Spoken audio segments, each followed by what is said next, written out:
നടുവിലുണ്ടല്ലോ കർത്താവെ. അപ്പോൾ അങ്ങയുടെ ആശ്വാസകരം ഞങ്ങളുടെ നടുവിൽ വെളിപ്പെടുന്നതിനായി സ്തോത്രം ചെയ്യുന്നു കർത്താവെ. അപ്പോൾ ഞങ്ങൾക്ക് കർത്താവ് ഇന്നും ആത്മീയ ആഹാരം കർത്താവെ വചനം നൽകി ഞങ്ങളെ ബലപ്പെടുത്തണമേ. പരിശുദ്ധാത്മാവേ ഹല്ലേലൂയ. ഈ നേരം വരെയും കർത്താവേ ഹല്ലേലൂയ ഞങ്ങളിൽ വ്യാപരിക്കുന്ന പരിശുദ്ധാത്മാവിന്റെ ശക്തിയോടെ ഇന്ന് പകൽ നേരം ആത്മാവിൽ പോരാടുവാൻ പരിശുദ്ധ പിതാവങ്ങൾ സഹായിച്ച വിധങ്ങൾക്കും പദ്ധതികൾക്കുമായി സ്തോത്രം ചെയ്യുന്നു കർത്താവെ. ദൂരതായി ദൈവവചനം കേട്ടുകൊണ്ടിരിക്കുന്ന എല്ലാ പ്രിയപ്പെട്ടവരോട് പ്രാർത്ഥിക്കുന്നു കർത്താവെ. അവരുടെ ജീവിതത്തിലും അവരുടെ ജീവിതത്തിന്റെ എല്ലാ മേഖലകളിലും പരിശുദ്ധ പിതാവെ അങ്ങ് ഇടപെടണമേ എന്ന് പ്രാർത്ഥിക്കുന്നു കർത്താവെ. അപ്പൊ അങ്ങോട്ട് വിടുതൽ അയച്ച് കർത്താവ് അങ്ങ് ആശ്വാസം പകരണമേ എന്ന് പ്രാർത്ഥിക്കുന്നു. കർത്താവിന്റെ നാമഹത്വം ഇടപെടണം. കർത്താവ് അങ്ങ് വിടുവിക്കുവാൻ കർത്താവെ സ്വർഗത്തിൽ നിന്ന് പരിശുദ്ധൻ സകല മഹത്വങ്ങളെയും വിട്ട് ഞങ്ങളെ വീണ്ടെടുക്കേണ്ടതിന് ലോകത്തിലേക്ക് ഇറങ്ങി വന്നെങ്കിൽ ഇന്ന് പകൽ നേരം അങ്ങയുടെ അത്ഭുതകരമായ നാമം കർത്താവ് മരണത്തെയും പാതാളത്തെയും ജയിച്ച നാമം ഇന്ന് പകൽ നേരം ഞങ്ങൾക്ക് വേണ്ടി അതിശയങ്ങളെ പ്രവർത്തിക്കുന്നതിനായി സ്തോത്രം. കർത്താവിന്റെ സന്നിധാനത്തിൽ താഴ്ച സമർപ്പിക്കുന്നു. പ്രാർത്ഥന കേട്ടതിനായി സ്തോത്രം. യേശു ക്രിസ്തുവിന്റെ പരിശുദ്ധ നാമത്തിനെ ആമേൻ. ദൈവനാമത്തിന് മഹത്വം ഉണ്ടാകട്ടെ. ഇന്ന് പകൽ നേരം വീണ്ടും കർത്താവിന്റെ സന്നിധിയിലേക്ക് വീണ്ടും ഒരിക്കൽ കൂടെ അടുത്ത് വരുവാൻ പരിശുദ്ധാത്മാവ് സഹായിച്ചുവല്ലോ. സ്തോത്രം. പുതിയൊരു വർഷത്തിലേക്ക് പ്രവേശിച്ചു. സ്തോത്രം. ഇന്ന് ആദ്യത്തെ സഭായോഗത്തിലേക്കും പ്രവേശിക്കുവാൻ പരിശുദ്ധൻ നമ്മളെ ഓരോരുത്തരെയും കരുതിനോർത്ത് ഞാൻ ദൈവത്തെ മഹത്വപ്പെടുത്തുന്നു. സ്തോത്രം. എല്ലാ പ്രതിസന്ധികളുടെ നടുവിൽ കർത്താവ് വിശ്വസ്തനായി നമ്മുടെ നടുവിലുണ്ട്. ആമേൻ. ഹല്ലേലൂയ. ഇന്ന് പകൽ നേരം നമ്മൾ ദൈവസന്നിധിയിൽ നമ്മൾ ആയിരിക്കുമ്പോൾ ആമേൻ നമ്മൾ ഈ ദിവസങ്ങളിലെല്ലാം ചിന്തിച്ചുകൊണ്ടിരുന്ന വ്യത്യസ്തമായ ചില വിഷയങ്ങളായിരുന്നു. എന്നാൽ ഇന്ന് പകൽ നേരം നിങ്ങളുടെ നടുവിലായിരിക്കുമ്പോൾ സ്തോത്രം നമുക്ക് അപ്പോസ്തല പ്രവൃത്തികൾ 8-ാം അധ്യായം നമുക്ക് ആ വേദഭാഗത്തിലേക്ക് നമ്മുടെ ശ്രദ്ധയെ നമുക്കിന്ന് പകൽ നേരം നമുക്ക് തിരിക്കാം. നമുക്ക് നമ്മുടെ ശ്രദ്ധയെ അതിലേക്ക് നമുക്ക് തിരിക്കാം. സ്തോത്രം. ഇന്ന് നമ്മൾ വചനം ഇവിടെ വായിച്ചു തരണം. പറയുന്ന വേദഭാഗങ്ങൾ വായിച്ചു തരണം. സ്തോത്രം. അതുകൊണ്ട് ദൈവസന്നിധിയിൽ പ്രാർത്ഥനയോടും സ്തോത്രത്തോടും കൂടെ ആയിരിക്കുവാൻ കർത്താവ് സഹായിക്കട്ടെ. അപ്പോസ്തല പ്രവൃത്തികൾ 8-ാം അധ്യായം അതിൻ്റെ 1-ാം വാക്യം മുതൽ നമുക്ക് വായിക്കാം. അപ്പോസ്തല പ്രവൃത്തികൾ 8-ാം അധ്യായം അതിൻ്റെ 1-ാം വാക്യം മുതൽ വായിച്ചാട്ടെ. അപ്പോസ്തല പ്രവൃത്തി 8-ാം അധ്യായം അതിൻ്റെ 1-ാം വാക്യം മുതൽ. അപ്പോസ്തല പ്രവൃത്തി 8-ാം അധ്യായം അതിൻ്റെ 1-ാം വാക്യം.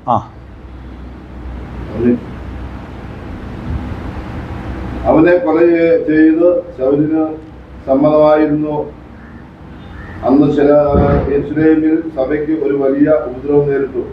അപ്പോസ്തലന്മാർ ഒഴികെ എല്ലാവരും യഹൂദ്യ ശമര്യ ദേശങ്ങളിൽ ചിതറിപ്പോയി. ആമേൻ. സ്തോത്രം. കർത്താവായ യേശു ക്രിസ്തു തൻ്റെ സഭയെ വാർത്തെടുക്കുന്ന ആരംഭ ദിശകളാണ് നമ്മൾ ചരിത്ര പുസ്തകമായിരുന്ന അപ്പോസ്തല പ്രവൃത്തിയിൽ നമ്മൾ കാണുന്നത്. ചരിത്രഭാഗം നമ്മൾ വളരെ ശ്രദ്ധയോടെ നമ്മൾ പഠിക്കുമ്പോൾ മഹാനിയോഗത്തോടുകൂടെ അപ്പോസ്തലന്മാർ യെരൂശലേമിൽ കൂടിയിരുന്ന് പ്രാർത്ഥിക്കുകയും യഹൂദന്മാരോട് മാത്രം സുവിശേഷീകരണം നടത്തുകയും ചെയ്യുന്ന ഒരു പ്രത്യേക സാഹചര്യം സ്തോത്രം യെരൂശലേമിലായിരുന്നു. വിശേഷിച്ച് അപ്പോസ്തലന്മാരെല്ലാം തന്നെ യഹൂദന്മാരായിരുന്നത് കൊണ്ട് അവരെപ്പോഴും ചിന്തിച്ചിരുന്നത് സ്തോത്രം ഈ ശുശ്രൂഷയിലൂടെ യഹൂദന്മാർ രക്ഷയിലേക്ക് വരിക, യഹൂദന്മാരുടെ ഇടയിൽ മാത്രം സുവിശേഷീകരണവുമായി നിൽക്കുക, അങ്ങനെ ഒരു ലിമിറ്റഡ് ആയിട്ടുള്ള ഒരു അവസ്ഥയിലാണ് സ്തോത്രം ഇവരുടെ ശുശ്രൂഷ നിലവാരം മുമ്പോട്ട് നയിച്ചത്. അങ്ങനെ നമ്മൾ ചരിത്രം വായിക്കുമ്പോൾ പല കാര്യങ്ങളും യെരൂശലേമിൽ നടന്നു. പല കാര്യങ്ങളും അവിടെ യെരൂശലേമിൽ നടന്നു കഴിഞ്ഞപ്പോൾ സ്തോത്രം യഹൂദന്മാർ ഒരു വലിയ പങ്ക് രക്ഷയുടെ അനുഭവത്തിലേക്ക് വരികയും കർത്താവിലേക്ക് തിരികുകയും ചെയ്യുന്നത് നമ്മൾ കാണുവാൻ ഇടയായി തീർന്നു. അപ്പോൾ അതിൻ്റെ അകത്ത് ശക്തമായി ദൈവം ഉപയോഗിച്ച ഒരു വ്യക്തി ആരംഭകാലത്തിൽ ആദ്യത്തെ രക്തസാക്ഷി എന്ന വണ്ണം സ്തോത്രം സ്തേഫാനോസിനെ സ്വർഗത്തിലെ ദൈവം അവിടെ ഉപയോഗിച്ചു. സ്തേഫാനോസിനെ ദൈവം കൊണ്ടുവരുന്ന വിധം നമ്മൾ കണ്ടു.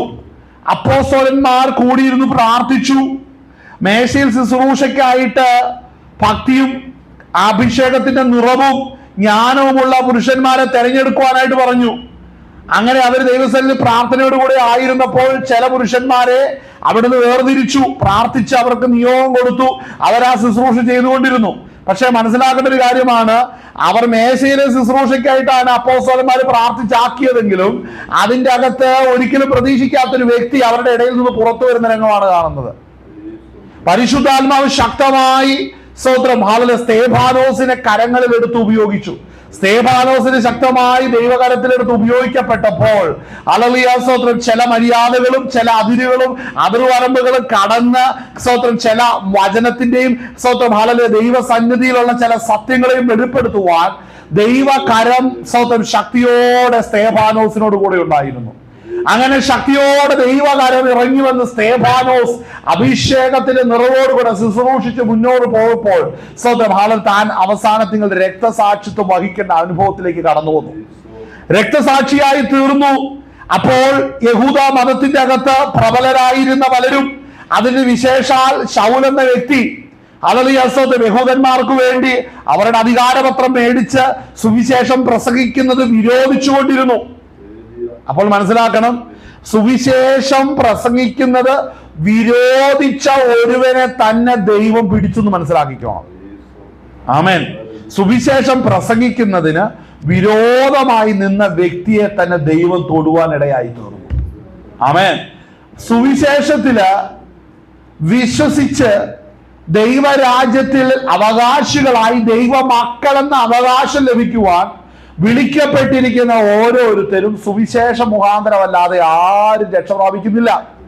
ആ രക്ഷാ പദ്ധതിക്കായി ദൈവസന്നിധിയിലായിരുന്ന സ്തോത്രം ഹല്ലേലൂയ സ്തോത്രം ഈ അപ്പോസ്തലന്മാർ ശുശ്രൂഷിച്ചപ്പോൾ പൗലോസ് അല്ലെങ്കിൽ സ്തോത്രം ശൗല് ശക്തമായി അതിനെതിരായിട്ട് നിൽക്കുന്ന അവസ്ഥയാണ് കണ്ടത്. ആമേൻ. ഹല്ലേലൂയ. ശക്തമായിട്ട് നിൽക്കുകയാണ് ചെയ്തത്. സ്തോത്രം. ഇവിടെ ശ്രദ്ധിച്ചിരിക്കുക. സ്തോത്രം. അങ്ങനെ ദൈവസന്നിധിയില് സ്തോത്രം ഹല്ലേലൂയ ഒരിക്കലും പ്രതീക്ഷിക്കാത്ത അനുഭവത്തില് ഒരുവൻ രക്തസാക്ഷിയായി കണ്ട ഉടനെ തന്നെ മറ്റു ചിലരെയും പിടിച്ചു കെട്ടുവാൻ തക്കവണ്ണം ചിലര് ബലം പ്രാപിക്കും. ശ്രദ്ധിക്കേണ്ട ഒരു കാര്യമാണ്, ദൈവമക്കൾ ചില ഇടങ്ങളിലും ചില സാഹചര്യങ്ങളിലും വിധേയപ്പെടുകയോ പിടിക്കപ്പെടുകയോ ചെയ്യുന്നത് കാണുമ്പോൾ അത് കണ്ട് ഉത്സാഹത്തോടെ ആത്മവിശ്വാസത്തോടെ സ്റ്റെപ്പ് വെക്കുന്നവരെ എല്ലാം ദൈവം സന്ദർശിക്കും. ആമേൻ. ഇന്ന് ഈ വിഷയമാണ് സംസാരിക്കാൻ പരിശുദ്ധാത്മാവിന്റെ ഉള്ളത്തിൽ ഇടപെട്ടത്. കാരണം സുവിശേഷം ശക്തിയോടെ പ്രസംഗിക്കപ്പെട്ടപ്പോൾ അതിനുവേണ്ടി ശക്തിയുക്തം നിന്ന് ചില അത്ഭുതങ്ങളും അടയാളങ്ങളും സ്തേഫാനോസിന്റെ കയ്യാൽ നടത്തപ്പെട്ട് കണ്ടപ്പോൾ അനേക ജനത്തിന്റെ ശ്രദ്ധ അവനിലേക്ക് തിരിഞ്ഞു. അങ്ങനെ ശ്രദ്ധ സ്തേഫാനോസിലേക്ക് തിരിഞ്ഞപ്പോ ആ ശ്രദ്ധ അനേകരുടെ രക്ഷയ്ക്ക് കാരണമായി തീർന്നു. സ്തേഫാനോസിനെ ശ്രദ്ധ വെച്ച് തുടങ്ങിയ ജനം അവൻ പ്രസംഗിക്കുന്ന കർത്താവിലേക്ക് വളരെ ശ്രദ്ധിച്ചപ്പോൾ യഹൂദന്മാരുടെ ന്യായപ്രമാണമോ അല്ലെങ്കിൽ അതിന്റെ സകലവിധ ആചാര അനുഷ്ഠാനങ്ങൾ ഒരു വിധത്തിലും ഒരു വ്യക്തിയെ രക്ഷയിലേക്ക് കൊണ്ടുവരുന്നില്ല. പരിച്ഛേദന ക്രിയകൾ ഒരിക്കലും ഒരു വ്യക്തിക്ക് രക്ഷ നൽകുന്നില്ലെന്നുള്ള വലിയ സത്യം ഗ്രഹിച്ചപ്പോൾ ദൈവസന്നിധിയിലേക്ക് ജനം തിരിയുന്ന രംഗം കണ്ടപ്പോഴാണ് ശൗലിൽ ഈ വിധത്തിലുള്ള വൈരാഗ്യം എഴുന്നേൽക്കുന്നത് കാണുവാനിടയാകുന്നത്. ഹല്ലേലൂയ. നമ്മളിവിടെ വായിക്കുമ്പോൾ ഈ നിസ്സാരരെന്ന് കരുതുന്ന ചിലരെ ദൈവം അസാധാരണമായി ഉപയോഗിക്കുകയാണ്. സ്വന്തം അതാണ് ഇന്നത്തെ ടൈറ്റില്. നിസ്സാരരെന്ന് കരുതുന്ന ചിലരെ ദൈവം അസാധാരണമായി ഉപയോഗിക്കുകയാണ്. മനസ്സിലാകുന്നുണ്ടോ? ഇത് ദൈവരാജ്യത്തിന്റെ ഒരു പദ്ധതിയാണ്. ഹല്ലേലൂയ. സ്തോത്രം. നമ്മൾ അവിടെ വായിക്കുമ്പോൾ അപ്പോസ്തല പ്രവൃത്തി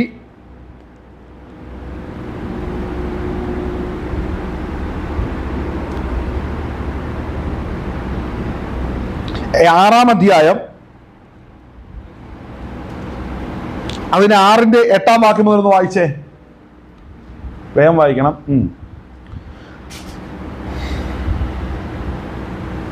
6-ന്റെ 8.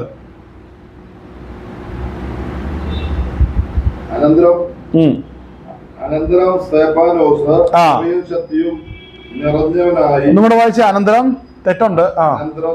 സ്തേഫാനോസ് കൃപയും ശക്തിയും നിറഞ്ഞവനായി ജനത്തിൽ വലിയ അത്ഭുതങ്ങളും അടയാളങ്ങളും ചെയ്തു. ശ്രദ്ധിക്കണം. തൊട്ടു മുകളിൽ വായിക്കുമ്പോ അതിന്റെ 6-ാം വാക്യം വായിച്ചേ, 6ഉം 7ഉം വായിച്ചേ.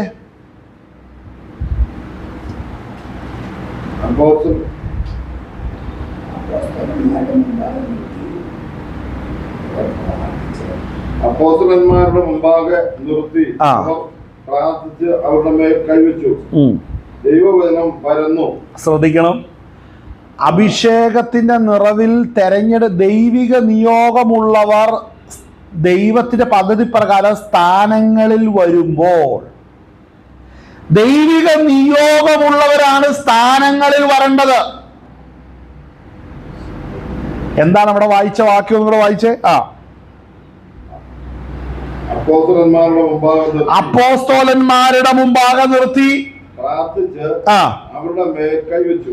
സ്തോത്രം. അപ്പോസ്തലന്മാരുടെ മുമ്പാകെ നിർത്തി അവർ പ്രാർത്ഥിച്ചു. ആരാണോ പ്രാർത്ഥിച്ചത്? അവർ പ്രാർത്ഥിച്ചു. അപ്പോസ്തലന്മാർ അല്ലേ? അപ്പോസ്തലന്മാർ പ്രാർത്ഥിച്ചു, അവർ പ്രാർത്ഥിച്ചു. മനസ്സിലുള്ള പറയല്ല, പുസ്തകത്തിലുള്ളത് വായിക്കേ. ഏതായാലും വായിക്കാൻ തരാത്ത. അവർ പ്രാർത്ഥിച്ച് ദേഷ്യപ്പെടാനല്ല പറഞ്ഞു. ശ്രദ്ധിച്ച, ദേഷ്യപ്പെടാനല്ല, പരിജ്ഞാനത്തോടെ വായിക്കണം. വായിച്ചേ. അവരുടെ മേൽ കൈവച്ചു. അപ്പൊ എന്നാ സംഭവിച്ചു? വലിയ കാര്യമായി പോയല്ലോ. നിർത്തി, ഞാൻ പറയട്ടെ. ഹല്ലേലൂയ. ദൈവാത്മാവിനാൽ സ്തോത്രം നിയോഗം ലഭിച്ച വ്യക്തി, നിയോഗിക്കപ്പെട്ട വ്യക്തികളെ ദൈവിക ശുശ്രൂഷയ്ക്കായി വേർതിരിച്ച് അവരുടെ മേൽ കൈവച്ചപ്പോൾ എന്ത് സംഭവിച്ചു? ദൈവവചനം പരന്നു. ആമേൻ. അപ്പോൾ ദൈവവചനം പരക്കണമെന്നുണ്ടെങ്കിൽ നിയോഗിക്കപ്പെട്ടവരിലൂടെ ദൈവവചനം പരക്കത്തുള്ളൂ.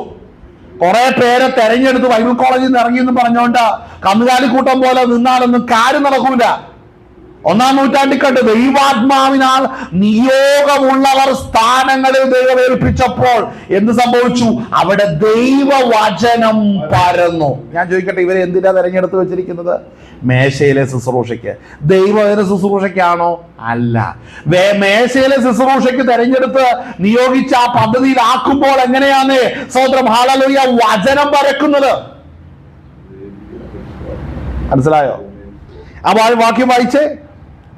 അപ്പോസ്തലന്മാരുടെ മുമ്പാകെ നിർത്തി അവർ പ്രാർത്ഥിച്ച് അവരുടെ മേൽ കൈവച്ചു. ദൈവവചനം പരന്നു. യെരൂശലേമിൽ ശിഷ്യന്മാരും കൈവച്ചു. ദൈവവചനം പരന്നു. യെരൂശലേമിൽ ശിഷ്യന്മാരുടെ എണ്ണം ഏറ്റവും പ്രോഗ്രസ് ഉണ്ടാകാൻ തുടങ്ങി. ചുമ്മാ കുറെ എണ്ണം അലറിയ പുസ്തകം നോക്കി നടക്കാനല്ല, അല്ലെങ്കിൽ യോഗം നടക്കുമ്പോ പുറകെ വന്നിട്ട് ഭിത്തിയാരിയിരിക്കാനല്ല. പിന്നെ എന്നാ? വചനം പറയുന്ന ഒരു കൂട്ടം ഉണ്ടാകണം. മറ്റത് ഇവിടെ ഒത്തിരി കൂട്ടമുണ്ട്, വചനം പറയുന്നതില്ല. വചനം പറയുന്ന ഒരു വലിയ കൂട്ടം ഉണ്ടാകണം. അവിടെ വചനം പറയുന്നതാണ് ശിഷ്യന്മാരുടെ ഒരു വലിയ കൂട്ടം, അല്ലെ? ശിഷ്യന്മാരുടെ, യെരൂശലേമിൽ ശിഷ്യന്മാരുടെ എണ്ണം ഏറ്റവും പെരുകി. എങ്ങനെയാ പെരുകിയത്? ദൈവവചനം പറയുവാൻ ദൈവിക ആത്മാവിന്റെ നിയോഗമുള്ളവർ മുൻപന്തിയിൽ വന്നപ്പോൾ ശിഷ്യന്മാരുടെ എണ്ണം പെരുകി. ഹല്ലേലൂയ. ഇന്ന് ഞാൻ കാണുന്ന ഈ ന്യൂ ജനറേഷൻ ചർച്ചുകളുടെ അകത്ത് ഒരുത്തരു പോലും ആത്മാവിന്റെ നിയോഗം കിട്ടി സുവിശേഷ വേലയായിട്ട് നോർത്ത് ഇന്ത്യയിലേക്കോ മറ്റു ദേശങ്ങളിലേക്കോ പോകുന്നത് കാണുന്നില്ല. ആത്മാക്കളുടെ വിടുതൽ എന്ന് പറഞ്ഞാൽ ഭൂതബാധ രോഗബാധയൊന്നും അല്ല. അതുകൊണ്ട് അത് സെക്കൻഡറി. പ്രൈമറി സുവിശേഷം പറഞ്ഞ് യേശുക്രിസ്തുവിൽ വിശ്വസിക്കുന്നവരെ സ്നാനപ്പെടുത്തി ശിഷ്യരാക്കണം. മനസ്സിലാക്കുന്നുണ്ടോ? യേശുക്രിസ്തുവിൽ വിശ്വസിക്കുന്നവരെ സ്നാനപ്പെടുത്തി അവരെ ശിഷ്യരാക്കണം. അപ്പോൾ ആ നിയോഗത്തിലേക്ക് സ്തേഫാനോസ് കടന്നു വന്ന മനസ്സിലാക്കണം. ലൂക്കോസ് ചരിത്രം എഴുതുമ്പോൾ ആ സമയങ്ങളിൽ ചരിത്രത്തിൽ ഇടം പിടിക്കുന്നത് സ്തേഫാനോസ് ആണ്. കുറെ പേര് അവിടെ ഇവിടെ ഉണ്ടെങ്കിലും ഞാനൊരു കാര്യം പറയാം, സ്തേഫാനോസ ചരിത്രത്തിൽ ഇടം പിടിക്കത്തുള്ളൂ, വേറെ ആരും ഇടം പിടിക്കത്തില്ല. ചരിത്രം ആരെ നോക്കുന്നു എന്ന് നമ്മൾ തിരിച്ചറിയണം. മനസ്സിലാകുന്നു? ഒത്തിരി പേരുണ്ടെന്നേ. യെരൂശലേമിൽ ചെന്ന് കഴിഞ്ഞിട്ടുണ്ടെങ്കിൽ പ്രാക്ടി കൊടുക്കാൻ ഒത്തിരി പേരുണ്ട്, അവിടെ ഇവിടെ പ്രവർത്തിക്കാനും പോകാനും ഒത്തിരി പേരുണ്ട്. പക്ഷേ പരിശുദ്ധാത്മാവ് ആഗ്രഹിക്കുന്നത് ചെയ്യാൻ ആളില്ലാത്തത്, ദൈവാത്മാവ് പ്രതീക്ഷിക്കുന്നത് ചെയ്യാൻ ആളില്ല. മനസ്സിലാവുന്നുണ്ടോ? പരിശുദ്ധാത്മാവിന്റെ നിയോഗം അനുസരിച്ച് ദൈവഹിതം ചെയ്യാൻ ആളില്ലാത്തത്. ബാക്കി എല്ലാത്തിനും ആളുണ്ട്. അവിടെ നിൽക്കാൻ മേല, ഇടിച്ചിട്ട് നിൽക്കാൻ മേല, അത്ര ആളുണ്ട്. ആളില്ലാത്തല്ല, ആള് ചുമ്മായുണ്ട്. ദൈവഹിതം ചെയ്യുന്നവൻ ഇല്ലെന്നേ ഉള്ളൂ. മനസ്സിലായോ? ആള് ഇഷ്ടം പോലുണ്ട്, സംഘടനകളും സഭകളും ഒത്തിരി ഉണ്ട്. ദൈവഹിതം അനുസരിക്കുന്നവരുണ്ടോ? ദൈവവചനം അനുസരിക്കുന്നവരുണ്ടോ? ദൈവവചനം പ്രസംഗിക്കുന്ന സഭകളുണ്ടോ? ഇതാണ് അറിയേണ്ടത്. വായിച്ചപ്പോ തുറന്നു വായിച്ചേ. ദൈവവചനം പരന്നു, യെരൂശലേമിൽ ശിഷ്യന്മാരുടെ എണ്ണം ഏറ്റവും പെരുകി. ശിഷ്യന്മാരുടെ എണ്ണം ഏറ്റവും പെരുകി. പുരോഹിതന്മാരിലും വലിയൊരു കൂട്ടം എന്താണ് വായിക്കുന്നത്? പുരോഹിതന്മാരിലും വലിയൊരു കൂട്ടം. ശ്രദ്ധിക്കണേ, ഹല്ലേലൂയ. വലിയ ഒച്ച വെട്ടിട്ട് കാര്യമില്ല, ശ്രദ്ധിക്കണേ. കേട്ടോ, ഇങ്ങോട്ട് ശ്രദ്ധിച്ചിരിക്കണം. പുരോഹിതന്മാരിൽ വലിയൊരു കൂട്ടം വിശ്വാസത്തിന് അധീനരായി തീർന്നു. അപ്പോൾ എങ്ങനെയാ അത് സംഭവിച്ചത്? നിയോഗമുള്ളവർ വരണം. മനസ്സിലായോ? സ്തേഫാനോസിനോട് പറഞ്ഞ കഴിഞ്ഞ ദിവസം നമ്മൾ ചിന്തിച്ച പോലെ സ്തേഫാനോസ് എഴുന്നേറ്റ് പ്രസംഗിച്ചത് ആ കാലഘട്ടത്തിലെ എന്താ പറഞ്ഞു, വലി നിൽക്കാനും കുടി നിൽക്കാനും ഡ്രഗ്സ് അടി നിൽക്കാനൊന്നും അല്ല, മദ്യപാനത്തിനും അല്ലെങ്കിൽ ലഹരി മരുന്ന് വിമോചന യാത്രയൊന്നും അല്ല സ്തേഫാനോസ് നടത്തിയത്. പിന്നെ എന്നാ? വചനമെന്ന് പറഞ്ഞു കൊടുത്തു, സത്യവചനം യഥാർത്ഥമായി പ്രസംഗിച്ചു. ഇന്നെല്ലാവർക്കും പേടി അത് തന്നെയാ. ഏതിൻ്റെങ്കിലും പുറകെ നിന്നുകൊണ്ട് വല്ലതും വിളിച്ചു പറയാൻ എളുപ്പമാണ്. ഉള്ളതുപോലെ വിളിച്ചു പറയാനാ പാട്. മനസ്സിലായോ? ആളെ ഉള്ളതുപോലെ വിളിച്ചു പറയാനാ പാട്. സ്തേഫാനോസിനെ നോക്കണം. നിങ്ങൾക്കറിയാവോ, ഇന്ന് അനേകരെ റോട്ടിലുണ്ട് പരസ്യവുമായിട്ട്. പക്ഷെ അവരുടെ എല്ലാ സഭായോഗങ്ങളിൽ ചെല്ലണം. 5 വിധ ശുശ്രൂഷയുണ്ടോ എന്ന് ശരിക്കും നോക്കിക്കണം, കാണത്തില്ല. ആത്മാവിന്റെ നിലവാരങ്ങൾ പരിശോധിക്കണം, വിവേചിക്കണം, അശേഷം കാണത്തില്ല. അകത്ത് വലിയ വിള്ളലുകൾ കിടപ്പുണ്ട്. അതൊന്നും പരിഗണിക്കാതെ പുറത്തുള്ളവരെ പിടിക്കാൻ ഇറങ്ങിയ ഇപ്പൊ എല്ലാവരും. എന്താ കാരണം? എന്നാൽ 1-ാം നൂറ്റാണ്ട് നോക്കുമ്പോൾ അകത്ത് നല്ല ക്ലാരിറ്റി ഉള്ളതും ക്വാളിറ്റി ഉള്ളതും അകത്തുണ്ട്. അത് പുറത്തേക്ക് ഇറങ്ങിയപ്പോഴാണ് ദൈവം പ്രതീക്ഷിച്ച വിധത്തിലുള്ള വ്യത്യാസങ്ങൾ അവിടെ വന്നത്. മനസ്സിലായോ? അകത്ത് ക്വാളിറ്റി ഇല്ലാത്തവൻ റോട്ടിൽ ഇറങ്ങിയാലും ക്വാളിറ്റി കാണത്തില്ല. അകത്ത്, അതായത് നീ അല്പത്തിൽ അവിശ്വസ്തനാണെങ്കിൽ അധികത്തിൽ അവിശ്വസ്തൻ തന്നെയാണ്. മനസ്സിലാക്കണം. ഹല്ലേലൂയ. ചിലർക്ക് ആളുകളെ കാണുമ്പോഴല്ലോ വലിയ രോമാഞ്ചമാകുന്ന അവസ്ഥയുള്ളൂ, അല്ലാതെ കാര്യത്തോട് അടുക്കാനോ സത്യം പറയാനോ ചിലർക്ക് താല്പര്യമില്ല. നമ്മൾ ചിലരെ കാണുമ്പോൾ, ചില മാസ്റ്റർമാരെയൊക്കെ കാണുമ്പോൾ നമ്മൾ ചിന്തിക്കും, ഈ വ്യക്തി സത്യമൊക്കെ പറയുന്ന ആളായിരിക്കും, വളരെ തീക്ഷ്ണതയോടെ നിൽക്കുന്നുണ്ട്. കാര്യത്തോട് അടുത്തടുത്ത് വരുമ്പോൾ ഇവനെ ഒന്നിനും കൊള്ളില്ലെന്ന് മനസ്സിലാവും. ഒരു കാര്യവും പറയാൻ കൊള്ളത്തില്ല, ഒരു കാര്യം വെളിപ്പെടുത്തത്തുമില്ല. അങ്ങനെയുള്ളതുണ്ട്. എന്തിനാ നടക്കുന്നതെന്ന് അറിയത്തില്ല. വായിച്ചപ്പോ തുടർന്ന വായിച്ച വാക്ക് നിങ്ങൾ വായിച്ച്, ദൈവവചനം ശിഷ്യന്മാരുടെ എണ്ണം ഏറ്റവും പെരുകി. അതായത് പറയുന്ന ഗ്രേറ്റ് കമ്മീഷൻ, മഹാനിയോഗം അവിടെ പറയുന്നത് അനേകരെ ശിഷ്യരാക്കിക്കൊള്ളുവാനാ പറയുന്നത്. വിശ്വസിക്കുന്നവരെ അല്ലേ, അനേകരെ ശിഷ്യരാക്കണം. ഞാൻ പറയട്ടെ, ശിഷ്യന്മാരിന്നില്ല. എന്തുകൊണ്ടില്ല? ശിഷ്യന്മാരാക്കി കൊണ്ടുപോകാൻ വലിയ പാടാണ്. എന്താ കാരണം? അനേകരുടെ നോട്ടം എങ്ങനെയെങ്കിലും വലിയവനാകാൻ പറ്റുമോ, എങ്ങനെയെങ്കിലും സെറ്റപ്പ് ആകാൻ പറ്റുമോ എന്നുള്ളതാ. ദൈവാത്മാവ് പറയുന്നത്, ദൈവവചനം പറയുന്നത്, കർത്താവ് പറയുന്നത് അനുസരിക്കാനല്ല തയ്യാറാകുന്നത്. അതുകൊണ്ട് ഇന്ന് ലോകത്തെ പ്രസംഗിക്കുന്നവരുടെ പിന്നാലെ അവരുടെ ആശയം കൈക്കൊള്ളുകയും ലോകത്തിൽ സെറ്റപ്പോട് കൂടെ ജീവിക്കുന്ന ആ ജീവിതമാണ് ക്രിസ്തീയ ജീവിതം എന്ന് പഠിപ്പിക്കുകയും ചെയ്യുന്നവരുടെ എണ്ണം വലുതാണ്. അധികം താമസമില്ലാതെ ദൈവം ചിലരെ എഴുന്നേൽപ്പിച്ചോളും. കാരണം എന്താണെന്നറിയാമോ? യെരൂശലേമിൽ കൂടെ ഇരിക്കുമ്പോൾ ഇവർക്ക് പല തീരുമാനങ്ങളാ, പല അഭിപ്രായങ്ങളാ. ദൈവത്തെയോ ദൈവരാജ്യത്തെയോ ഒന്നും അല്ല അവർക്ക് വിഷയിക്കുന്നത്, അവരുടെ കാര്യങ്ങൾ കൃത്യം നടക്കണം. അങ്ങനെ വരുന്നിടത്താണ് സഭ ചിതറാൻ ദൈവം അനുവദിക്കുന്നത്. മനസ്സിലാവുന്നുണ്ടോ? ഇങ്ങനെ കൂടി കേരളത്തിൽ ഇരിക്കുകയാണ്, ദൈവം ചിതറിപ്പോകാൻ ദൈവം അനുവദിക്കും ചിലപ്പോൾ. മനസ്സിലാവുന്നുണ്ടോ? ദൈവപ്രവൃത്തി വെളിപ്പെടണം. കാര്യം ഇവിടെ ഇങ്ങനെ പുറ്റുപിടിച്ച് ഇരിക്കുക, ഒരു ഗുണവുമില്ല. ശരിയല്ലേ? വായിച്ചേ, ഭാവം വായിച്ച് തുറന്നു വായിച്ചേ. അനന്തരം സ്തേഫാനോസ്, ശ്രദ്ധിക്കണം, എന്തുകൊണ്ടാണ് ദൈവവചനം പറന്ന് ശിഷ്യന്മാരുടെ എണ്ണം പെരുകി, പുരോഹിതന്മാരുടെ വലിയൊരു കൂട്ടം ഹല്ലേലൂയ കൃപയിലേക്ക് വന്നു. അപ്പോൾ അപ്പോസ്തലിക ശുശ്രൂഷകൾ വെളിപ്പെടാൻ തുടങ്ങിയപ്പോൾ അനന്തരം സ്തേഫാനോസ് കൃപയും ശക്തിയും. ഞാൻ പറയട്ടെ, ഹല്ലേലൂയ, ദൈവസഭയ്ക്കകത്ത് കൃപയും ശക്തിയും വെളിപ്പെടണമെന്നുണ്ടെങ്കിൽ സുവിശേഷത്തിന്റെ റിസൾട്ട് വരണം. ഇന്ന് കേരളത്തിൽ നിന്ന് നടന്ന ഒരു കാര്യം, നടക്കുന്ന കാര്യം എന്താണെന്ന് അറിയാം. സുവിശേഷം പറഞ്ഞു കഴിഞ്ഞാലും വരുന്നവർ ചോദിക്കുന്നത് ഞങ്ങളുടെ ജീവിതം രക്ഷപ്പെടാനുള്ളത് എന്തെങ്കിലും പറഞ്ഞു തരാൻ പറ്റുമോ? ഈ വരുന്നവനാരാ? വർഷങ്ങളോളം ഏതെങ്കിലും പള്ളിക്കകത്ത് നേർച്ചയിട്ട് മന്ത്രവാദം ചെയ്ത് കുടുംബം എങ്ങനെ രക്ഷപ്പെടാൻ വേണ്ടി പഠിച്ച പണി 18 നോക്കിയിട്ട് പറ്റാതെ വന്നപ്പോൾ സുവിശേഷ പ്രസംഗം കേട്ട് അങ്ങോട്ട് വന്ന ടീംസാന്ന് ഓർക്കണം. രക്ഷിക്കപ്പെട്ടല്ല വന്നേക്കുന്നത്. ശ്രദ്ധിക്കണം. അതായത് അവരുള്ളത്തിൽ പറയുന്ന കാര്യമാണ് നിങ്ങളും നമ്മളും തമ്മിൽ വലിയ വ്യത്യാസമില്ലെന്ന് എന്ന് പറയുകയും അതിനെ ഹാളിൽ കൂടെ നിൽക്കുകയും ചെയ്യുന്ന പാസ്റ്റർമാരുള്ളത് മനസ്സിലാക്കണം. ഉള്ളതുള്ളതുപോലെ വിളിച്ചു പറയാൻ തയ്യാറാകേണ്ട ഒരു കാലഘട്ടത്തിലേക്ക് എത്തിയേക്കുവാണ്. മനസ്സിലാക്കണം. ദൈവസഭ വേർപെട്ടിരിക്കണം. പുരോഹിതന്മാരൊരു വലിയ കൂട്ടം മാനസാന്തരപ്പെട്ട് വരണം. അത് നമ്മളാൽ കഴിയില്ല. പിന്നെ നമുക്ക് സാധിക്കുന്ന എന്താ? സത്യവചനം യഥാർത്ഥമായിട്ട് പ്രസംഗിക്കണം. അത് സാധിക്കുന്ന കാര്യമല്ലേ? വായിച്ചേ. അനന്തരം സ്തെഫാനോസ് കൃപയും സത്യവും കൃപയും ശക്തിയും നിറഞ്ഞവനായി ജനത്തിൽ വലിയ അത്ഭുതങ്ങളും അടയാളങ്ങളും ചെയ്തു. അവിടെ ചെയ്ത കാര്യം എങ്ങനെയാണ്? കൃപയും ശക്തിയിലും നിറഞ്ഞപ്പോൾ, അല്ലേ? അവിടെ എന്താ? സ്തെഫാനോസ് കൃപയും ശക്തിയും നിറഞ്ഞവനായി ജനത്തിന്റെ ഇടയിൽ വലിയ അത്ഭുതങ്ങളും അടയാളങ്ങളും. ഇന്ന് എന്താ കൃപയും ശക്തിയും നിറയാത്തത്? ശക്തി നിറയാത്തത് എന്താ? എന്തുകൊണ്ടാ സഭായോഗം തുടങ്ങുമ്പോ ഇങ്ങനെ കാക്ക ചത്തതുപോലെ ഇരിക്കുന്നേ? എന്തുകൊണ്ടാ ഇരിക്കുന്നേ? ഇങ്ങനെ വാടുന്നതിന് കാരണം തന്നെ ശക്തിയുടെ അതിപ്രസരമാണോ? ഞാനൊരു കാര്യം പറയാം കേട്ടോ. ഇതൊക്കെ കാണുന്നൊരു സ്വർഗമുണ്ട്. ഇരുന്ന് പെടലി ഒടിഞ്ഞ പോലെ ഇരുന്ന് മയങ്ങുന്നതൊക്കെ ശ്രദ്ധിച്ചോണം. ദൈവ സന്നിധിയിലൊക്കെ കണക്ക് ഒളിപ്പിക്കേണ്ടി വരും. എല്ലാവരോടും പറയുന്നു, ഒരു വ്യക്തിയോടല്ല, എല്ലാവരോടും കൂടെ പറയുന്നത്. ദൈവ സന്നിധിയിൽ തിരിച്ചറിയണം. ഹല്ലേലൂയ, സ്തോത്രം. ദൈവ സന്നിധിയിൽ കൃപയും ശക്തിയും നിറഞ്ഞവനായി സ്തെഫാനോസ് വന്നപ്പോ യെരുശലേമിൽ അവിടെ കിടന്നുണ്ട് പല ഒച്ചയും ബഹളം എല്ലാം നടക്കുന്നുണ്ട്. കുറെ പേര് പറഞ്ഞ് ഞങ്ങളെ ചേർക്കുന്നില്ല, ഞങ്ങളെ പ്രാർത്ഥിക്കുന്നില്ല, ഞങ്ങളെ ഒരു നല്ല കാര്യം ഏൽപ്പിക്കുന്നില്ല, തഴയുക.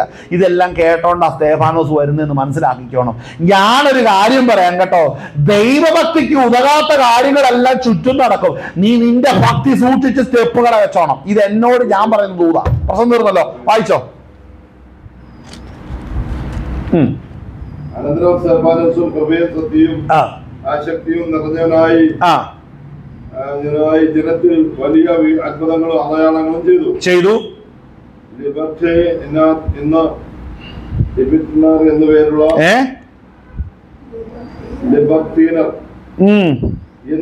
ഇപ്പുറത്ത് ഇംഗ്ലീഷ് വായിച്ചേ. മലയാളം വായിച്ച അറിയത്തില്ലെങ്കിൽ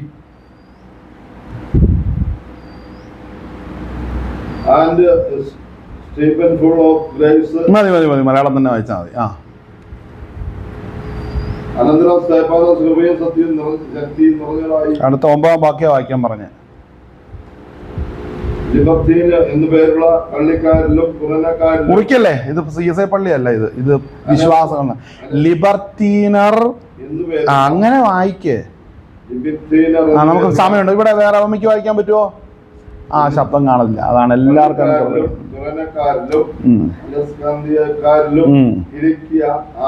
എന്ന ദേശക്കാരിലും ചിലർ എഴുന്നേറ്റു സ്തെഫാനോസിനോട് തർക്കിച്ചു. സ്തോത്രം. ഹല്ലേലൂയ, സ്തോത്രം. ലിബർത്തീനർ എന്ന് പേരുള്ള പള്ളിക്കാരിലും കുറേനക്കാരിലും അലക്സാന്ദ്രിയക്കാരിലും കിലിക്കിയ ആസിയ എന്ന പ്രദേശക്കാരിലും ചിലർ എഴുന്നേറ്റ് സ്തെഫാനോസിനോട് മതി. സ്തോത്രം. ഹല്ലേലൂയ. മതി. സ്തോത്രം. എന്താ ഇവിടെ നടന്നത്? തർക്കം തുടങ്ങി. തർക്കിക്കുമ്പോ നമ്മൾ മിണ്ടാതിരിക്കുകയല്ലേ വേണ്ടത്, അല്ലേ? തർക്കിക്കുമ്പോ മിണ്ടാതിരിക്കുന്നതല്ലേ ഭക്തി, അല്ലേ?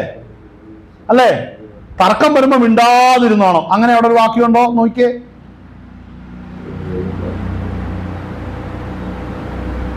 ലൂക്കോസ് ചരിത്രം എഴുതുമ്പോ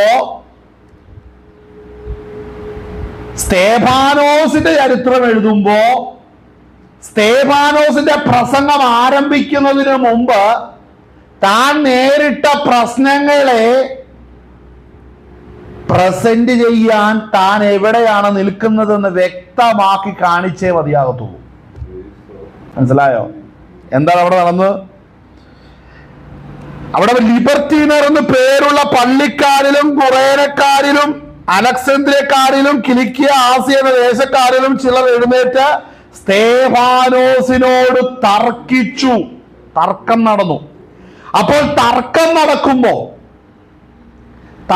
നടക്കുമ്പോൾ നിന്റെ മുമ്പിൽ, വിശ്വാസ ജീവിതം നയിക്കുന്ന നിന്റെ മുമ്പിൽ ഏതു വിധത്തിലുള്ള തർക്കം വന്നാലും ഞാനൊരു കാര്യം പറയാം, നീ അഭിഷേകം ചെയ്യപ്പെട്ടവനാണെങ്കിൽ, ദൈവാത്മാവിനാൽ നിറയപ്പെട്ട് ദൈവവേലയ്ക്ക് വിളിക്കപ്പെട്ടവനാണെങ്കിൽ, കൃപയും ശക്തിയും നിറഞ്ഞവനായി നീ ശുശ്രൂഷിക്കുന്നവനാണെങ്കിൽ, നിന്റെ മുമ്പിലെ പ്രതിസന്ധി എന്ന് പറഞ്ഞാൽ ഏത് തർക്കം ഉണ്ടായാലും നിന്നിൽ പകർന്നിട്ടുണ്ട് അതിന് മറുപടി എങ്ങനെ കൊടുക്കണമെന്ന്. മനസ്സിലായോ? ഹല്ലേലൂയ. ഇതാണ് ദൈവാത്മാവിന്റെ പ്രവർത്തനം എന്ന് പറയുന്നത്. നമ്മൾ തിരിച്ചറിയണം. പരിശുദ്ധാത്മാവ് ശക്തമായി അവിടെ ഇടപെട്ടു, അല്ലേ? അവിടെ വായിക്കുന്ന എന്താണ്? ആസിയൻ ദേശക്കാരിൽ ചിലർ എഴുന്നേറ്റ് സ്തേഫാനോസിനോട് തർക്കിച്ചു. എന്നാൽ അടുത്തത്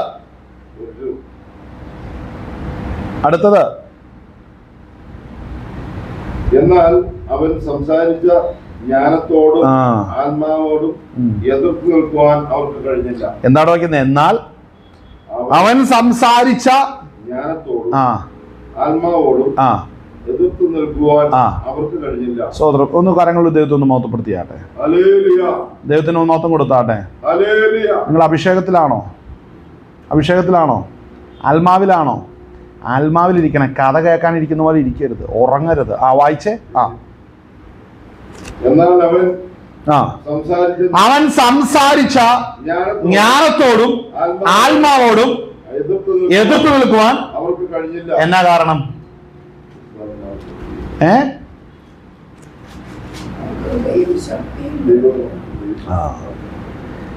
ദൈവം ഒരു പദ്ധതിയിട്ടാണ് ഒരുവനെ കൊണ്ടുപോകുന്നതെങ്കിൽ അവന്റെ മുമ്പിലെ പ്രതിസന്ധികളെ ഡീല് ചെയ്യാനുള്ള അഭിഷേകം അവിടെ പകർന്നിട്ടുണ്ട്. അതിനുവേണ്ടി സ്പെഷ്യലായിട്ട് വേറെ ഒന്നും ഇരിക്കേണ്ട ആവശ്യമില്ല. അപ്പോസ്തോലിക ശുശ്രൂഷയാണ് ഞാനീ പറയുന്നത്. ദൈവത്തിന്റെ അഭിഷേകം ഉണ്ടെങ്കിൽ അവിടെ ദൈവത്തിന്റെ പ്രവൃത്തി അവിടെ വെളിപ്പെടും. മനസ്സിലായോ? ഹല്ലേലൂയ. നിങ്ങൾ ഹൃദയം തുറന്ന് കേൾക്കണം. ഇതൊക്കെ മനസ്സിലാകുന്നുണ്ടോ? ഹൃദയം തുറന്ന് കേൾക്കണം. നിങ്ങളുടെ ഹൃദയത്തിൽ ആഗ്രഹം ഉണ്ടെങ്കിലേ ദൈവം നിറയ്ക്കത്തുള്ളൂ. മനസ്സിലാവുന്നുണ്ടോ? ആര് കുത്തിത്തിരികില്ല. നിങ്ങൾ നോർത്ത് ഇന്ത്യയിലേക്ക് ചെല്ലണം. അവിടെ ജനം ദാഹിച്ചിരിക്കുകയാണ് സത്യവചനം കേൾക്കാനായിട്ട്. എത്രയോ രാജ്യങ്ങൾ, ചൈന ഉൾപ്പെടെയുള്ള അനേക രാജ്യങ്ങളിൽ അവർ സത്യവചനം കേൾക്കുവാൻ കൂട്ടായ്മ ആചരിക്കുമ്പോൾ അവിടെ വെളിപ്പെടുന്ന പരിശുദ്ധാത്മാവിന്റെ നിറവെന്ന് പറയുന്നത് ഈ ഉന്തി മരം കയറ്റുന്ന ആത്മാവല്ല. മനസ്സിലാകുന്നുണ്ടോ? അവരതിനുള്ള വാഞ്ചയോടെ ഇരിക്കുന്നു. ഇവിടെ എന്തുകൊണ്ടാണെന്നറിയാമോ? വാഞ്ചയില്ലാത്തതിന് കാരണം എന്നാണെന്നറിയാമോ? വർഷങ്ങളായി ഇങ്ങനെ പുറകെ നടന്ന് ഓടിച്ചിട്ട് പിടിച്ച് പല്ല് തേപ്പിച്ച് കുളിപ്പിച്ച് സ്വന്തം തീറ്റ തന്ന് കൊണ്ടുപോകുന്ന പോലത്തെ ഒരു പരിപാടി ഇവിടെ കേരളത്തിൽ നടന്നുകൊണ്ടിരിക്കുന്നത്. കർത്താവ് ഇതിന് അവസാനം കുറിക്കും കേട്ടോ. കർത്താവ് ഇതിന് അവസാനം കുറിക്കും. ദൈവത്തിന്റെ വചനമാണ് പറയുന്നത്. സ്തോത്രം. അവരവരുടെ കാര്യം മാത്രം നോക്കി പൊക്കോണ്ടായിരിക്കുന്നു. പക്ഷേ മനസ്സിലാക്കണം, ദൈവരാജ്യത്തിന് പ്രയോജനം. ഇന്ന് അനേകർക്ക് ഭയമില്ല. ഭയത്തിന്റെ നടുവിലാണ് നീ വിശ്വാസം നയിക്കുന്നതെങ്കിൽ നീ ഇങ്ങനെ ഇരിക്കില്ല. നിന്നിൽ പ്രാർത്ഥന, ഇടവിടാതെ പ്രാർത്ഥന കാണും. നിന്റെ ഹല്ലേലൂയ കഴുത്ത് കണ്ടിക്കാൻ ആരെങ്കിലും പുറത്ത് നിപ്പുണ്ട്, വിശ്വാസം സ്വീകരിച്ച് നിന്നെ തല്ലൂ എന്ന് പറഞ്ഞ് വടിയുമായിട്ട് നിൽക്കുന്ന 10 പേര് റോട്ടിലുണ്ട് കേട്ടോ. ഇറങ്ങി പോകുമ്പോൾ സൂക്ഷിക്കണമെന്ന് പറഞ്ഞാൽ ഇവിടെ സ്തോത്രം കൊണ്ട് നിൽക്കത്തില്ലല്ലോ. നിൽക്കോ?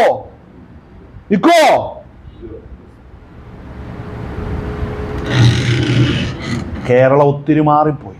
ഇതിനെല്ലാം കണക്ക് കൊടുക്കേണ്ടി വരും. എനിക്ക് പരിശുദ്ധാത്മ ശക്തമായിട്ട് എന്നോട് ഇടപെടുന്നതുകൊണ്ടാണ് ഞാൻ ഈ പറയുന്നത്. മനസ്സിലാകുന്നുണ്ടോ?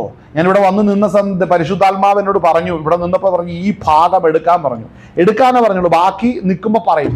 ഞാൻ ഇവിടെ നിൽക്കുമ്പോൾ ദൈവാത്മാവ് എനിക്ക് വെളിപ്പെടുത്തുന്ന കാര്യമായി ഞാൻ നിങ്ങളോട് പറഞ്ഞു തരുന്നത്. ഹല്ലേലൂയ. സ്തോത്രം. പ്രാർത്ഥനയുടെ ശബ്ദം കേൾക്കുമ്പോൾ ഹല്ലേലൂയ സ്തോത്രം പുറകെ വന്ന് നിൽക്കുന്ന സ്തോത്രം കൊല്ലാനും ഉപദ്രവിക്കാനും വന്നു നിൽക്കുന്ന ഒരു പശ്ചാത്തലം ഒന്ന് ചിന്തിച്ചു നോക്കിയേ എത്ര ഭീകരമായിരിക്കും. ഇന്ന് അന്യഭാഷ പറയുമ്പോൾ ഉറങ്ങുന്നു. എന്നാ പറയും, നമ്മുടെ ഉള്ളു മുഴുവന് ഈ സമൃദ്ധി നമ്മളിവിടെ ഇരിക്കുന്നെങ്കിലും ആശ്വാസം കൊള്ളുന്ന തിരിച്ചല്ല. ഇച്ചിരിയൊക്കെ ഉണ്ടാക്കി വെച്ചിട്ട് അതൊക്കെ തിന്നണം, ഒന്ന് ഉറങ്ങണം, ഒന്ന് ആശ്വസിക്കണം, നാളെ സുഖിക്കണം. ഇത് നാളെക്കുറിച്ചുള്ള ആശ്വാസം കിട്ടിയിട്ടല്ലേ. നാളെ ജീവിക്കാൻ സാധ്യതയില്ലാത്ത വിഷയങ്ങൾ മുമ്പിൽ നിന്നാലോ? ശാപവാക്കല്ല, ദൈവവചന പറയുന്നത്. 1-ാം നൂറ്റാണ്ടിലേക്ക് നോക്ക്. 1-ാം നൂറ്റാണ്ടിലേക്ക് നോക്ക്. വായിച്ചേ, നമ്മൾ വായിച്ച 8-ാം അധ്യായം 1-ാം വാക്യം വായിച്ചേ.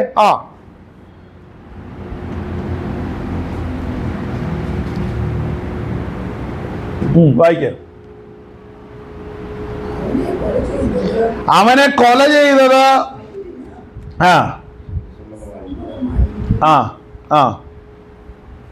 അവിടെ പോയേ.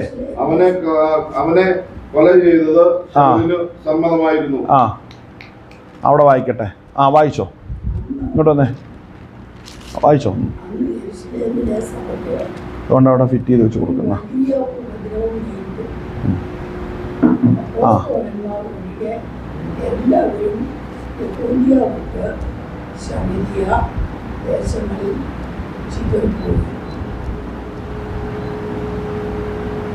സ്തോത്രം. ആമേൻ.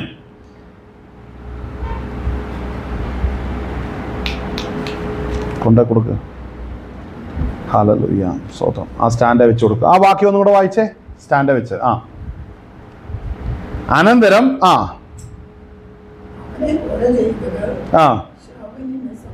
ശ്രദ്ധിക്കണം, അവനെ കൊല ചെയ്തത് ശൗലിന് സമ്മതമായിരുന്നു.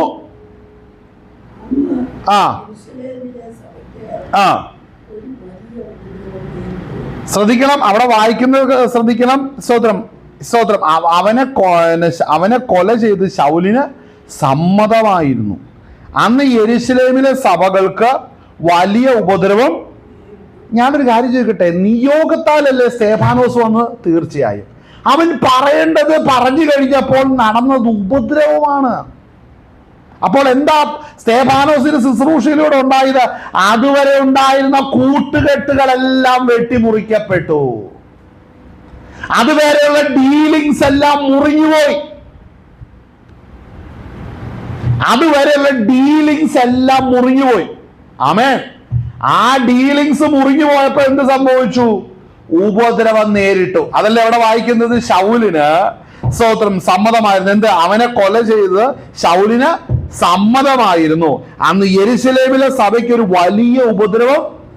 അപ്പോൾ വലിയ ഉപദ്രവവും ചെറിയ ഉപദ്രവം ഒക്കെ ഉണ്ട് അല്ലേ?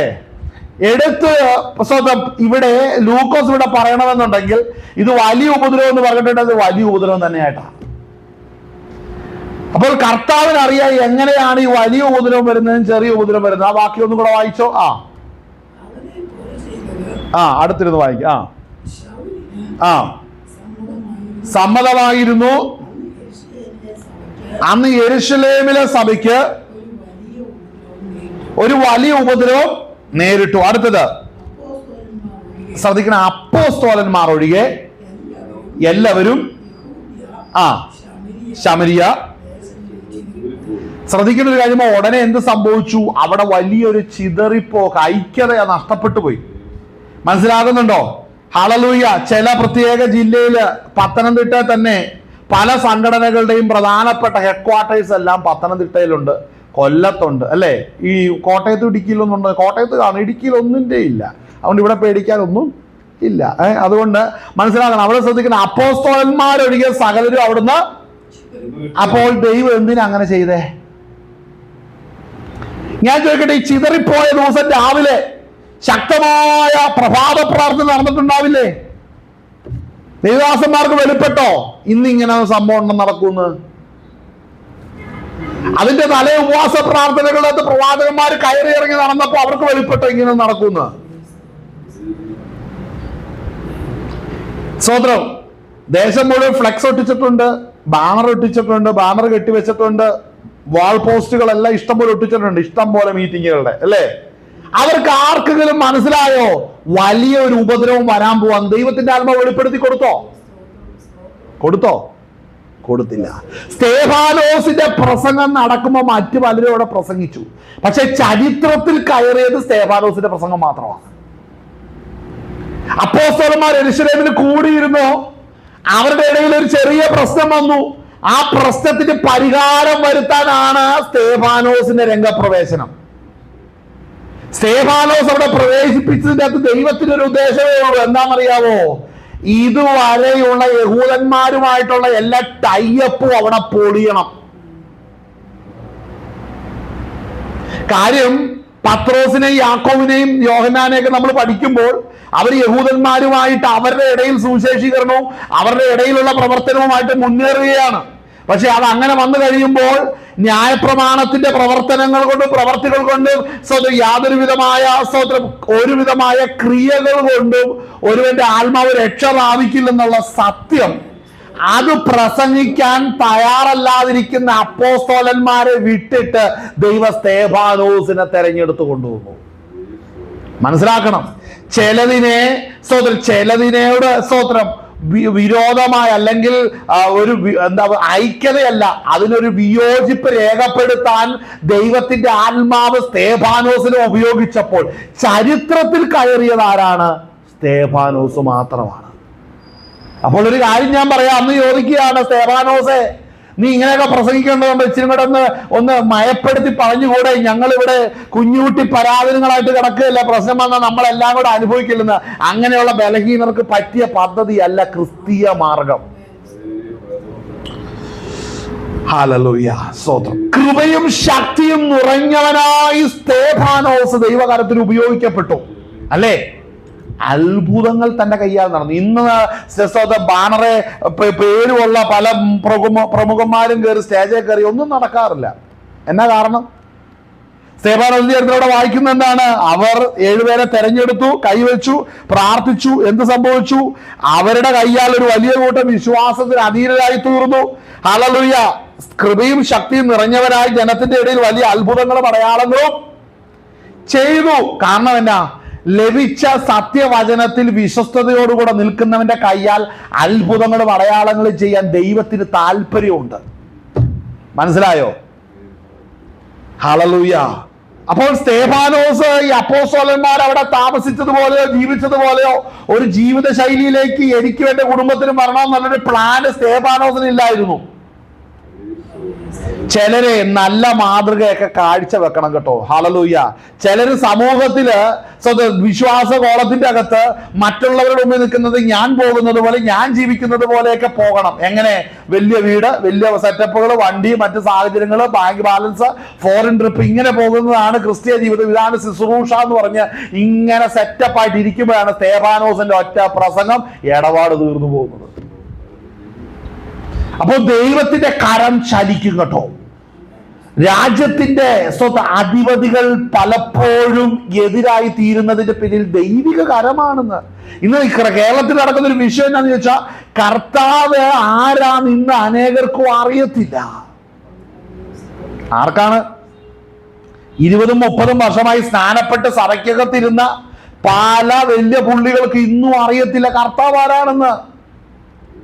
ഞാൻ ചോദിക്കട്ടെ, രക്ഷിക്കപ്പെട്ട് സ്നാനപ്പെട്ട് ദൈവസന്നിധി വന്ന അവര് പാരമ്പര്യമായി എന്താ പറയുക, ഒരു പാരമ്പര്യ സഭയ്ക്കകത്തെ ഒരു കുടുംബം ഇരിക്കുന്നത് പോലെ അവര് മുമ്പോട്ട് വളർന്ന് കുഴപ്പമില്ലാതെ മുമ്പോട്ട് പോകുന്ന ഒരു അവസ്ഥയാണ് അവരെല്ലാം പ്രതീക്ഷിക്കുന്നത്. പക്ഷേ ക്രിസ്തു മാർഗം അങ്ങനെയല്ല. ദൈവം തന്റെ പ്രിയപുത്രനെ നമ്മുടെ പാപങ്ങൾക്ക് വേണ്ടി തകർക്കപ്പെടുവാൻ ലോകത്തിൽ അയച്ചെങ്കിൽ നമ്മൾ ആരും നമ്മളുടെ ജീവനെയോ നമ്മൾക്കുള്ളതോ തകർക്കാൻ റെഡിയാകാതെ അത് സൂക്ഷിച്ചൊഴിഞ്ഞ് ഇതിന് കർത്താവിന്റെ നാമത്തിൽ എല്ലാം വെട്ടിപ്പിടിക്കുന്ന ഒരു പ്രത്യേക കഴിവ് കേരളത്തിലെ പാസ്റ്റർമാർക്കുണ്ട്, അല്ലേ? അത് മനസ്സിലാക്കണം. ആ വലിയ കഴിവ് സ്തേഫാനോസിനെ ആകർഷിച്ചില്ല. ഇതാണ് പ്രശ്നം. ആ തലമുറയിൽ തെരഞ്ഞെടുക്കപ്പെട്ട ചിലരെ പത്രോസിന്റെയോ യാക്കോബിന്റെയോ ഒന്നും ജീവിതശൈലി സ്വാധീനിച്ചിട്ടില്ലെന്ന്. അവര് ഒരുമിച്ചിരുന്ന് പ്രാർത്ഥനയിലും വചനധ്യാനത്തിലും ഉറ്റിരിക്കും. ഇവൻ ഈ സ്തേഫാനോസോ ഇവന് പ്രാർത്ഥിക്കണ്ടേ, ഉറ്റിരിക്കണ്ടേ? ഹല്ലേലൂയ. അവിടെ വായിക്കുന്ന എന്താ? എന്തോ അവിടെ തന്നെ കിടക്കുകയാണ്. വായിച്ചേ, ശബ്ദം ഉണ്ടെങ്കിൽ വായിക്കാം. അതിന്റെ 6-ാം അധ്യായം വായിച്ചേ, അപ്പോസ്തല പ്രവൃത്തി 6-ാം അധ്യായം. നമുക്ക് അവിടെ നിൽക്കാം. എന്തോ ഇന്ത്യക്കും കേരളത്തിനും വലിയ സംഭവങ്ങൾ വരുന്നുണ്ട്, അതുകൊണ്ടാണ് ഇങ്ങനെ സംഭവിക്കുന്നത്. വായിച്ചോ.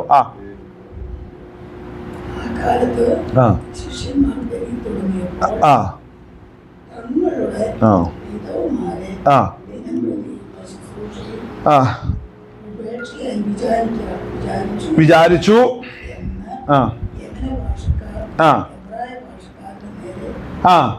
ഈ യവന ഭാഷക്കാരെന്ന് പറഞ്ഞ ഗ്രീക്സ് ജ്യൂസിന് നേരെ സംസാരിക്കാൻ തുടങ്ങി.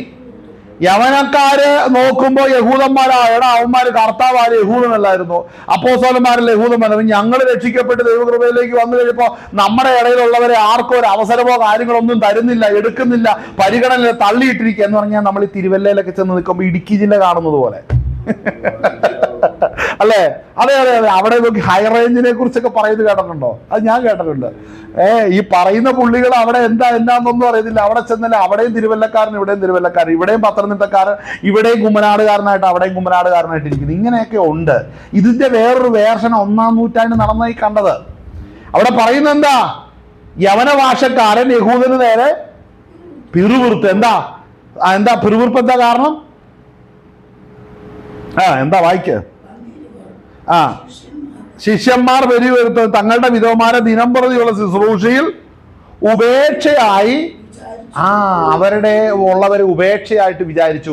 ഞാൻ പറയട്ടെ, ഇന്ന് സഭകളുടെ അകത്തെ നേതൃതരയിലേക്ക് ചെന്ന് അവരുടെ ഹെഡ് ക്വാർട്ടേഴ്സിൽ ചെന്ന് പ്രധാനപ്പെട്ട ജനറൽ പ്രസിഡന്റിനെയോ വൈസ് പ്രസിഡന്റ് ജനറൽ പ്രസിഡന്റിനെയോ അല്ലെങ്കിൽ ഡയറക്ടറിനെയോ ആരെങ്കിലും നമ്മൾ കണ്ടു കഴിഞ്ഞാൽ അവരൊക്കെ പറയുന്നത് അവിടെ എല്ലാം കളിക്കുന്ന ഇതുപോലെ കുറെ ഫൈറ്റുകളാണ്, പൊളിറ്റിക്സ് ആണ് അവിടെ കിടന്ന് നടക്കുന്നത്.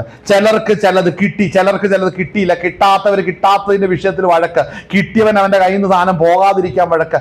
ഇതെല്ലാം 1-ാം നൂറ്റാണ്ടിൽ യെരുശലേമിൽ ഉണ്ടായിരുന്നു. ചിലർ പാത്രം കഴുകാൻ നോക്കിയപ്പോൾ ഒരാൾക്ക് പറഞ്ഞ് നീ പാത്രം കഴുകാൻ, നീയാണ് തുണി അലക്കിയാൽ മതി, അവിടെ കിടന്ന് വഴക്ക്. ഇപ്പൊ ഇങ്ങനെയുള്ള പരിപാടികളൊക്കെ 1-ാം നൂറ്റാണ്ടിൽ ഉണ്ടായിരുന്നു. ആമേൻ. ഉറങ്ങുന്നവരെല്ലാം സ്തോത്രം ചെയ്താട്ടെ. ആമേൻ. വായിച്ചാട്ടെ.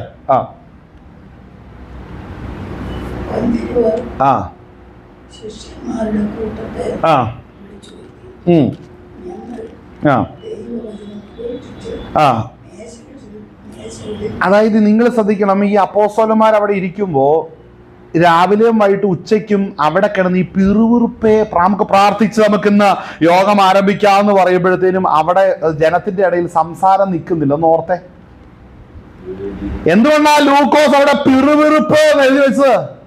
ഇന്ന് സഭയ്ക്കകത്ത് പണം നിമിത്തം, അധികാര നിമിത്തം, മറ്റു പല വിഷയം നിമിത്തം പിറുവിറുപ്പേ ഉള്ളൂ.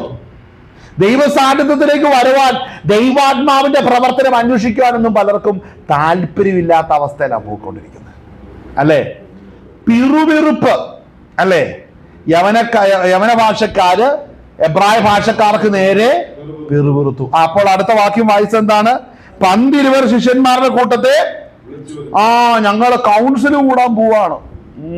ഞങ്ങൾ അവിടെ ഇന്ന് ഉച്ച വരെ മീറ്റ്, ചിലപ്പോൾ 4 മണി വരെ വിഷയങ്ങൾക്ക് തീരുമാനം ഉണ്ടാകണം. എന്നതാണ് ആ വിഷയം? ആരെങ്കിലും രക്ഷിക്കപ്പെടുന്നതാണോ വിഷയം? അല്ല. ആരെങ്കിലും മാനസാന്തരപ്പെടാൻ വല്ലവരും തടസ്സം നിൽക്കുന്നതാണോ വിഷയം? അല്ല. സുവിശേഷം അനുസരിച്ച് കർത്താവിന്റെ കൃപയിലേക്ക് വന്നിട്ട് ആരെങ്കിലും കൊല്ലുമെന്ന് പറഞ്ഞാൽ വീട്ടുകാരുടെ പ്രശ്നം തീരുമാനിക്കും. ഇതൊന്നുമല്ല. പിന്നെ എന്നാ? അവനെ രക്ഷിക്കപ്പെട്ടു ആ വീട്ടുകാരില്ലേ, ഇവർക്ക് നേരെ പറഞ്ഞുകൊണ്ടിരിക്കുക. അതിനൊരു 2-ൽ തീരുമാനം ഉണ്ടാകണം.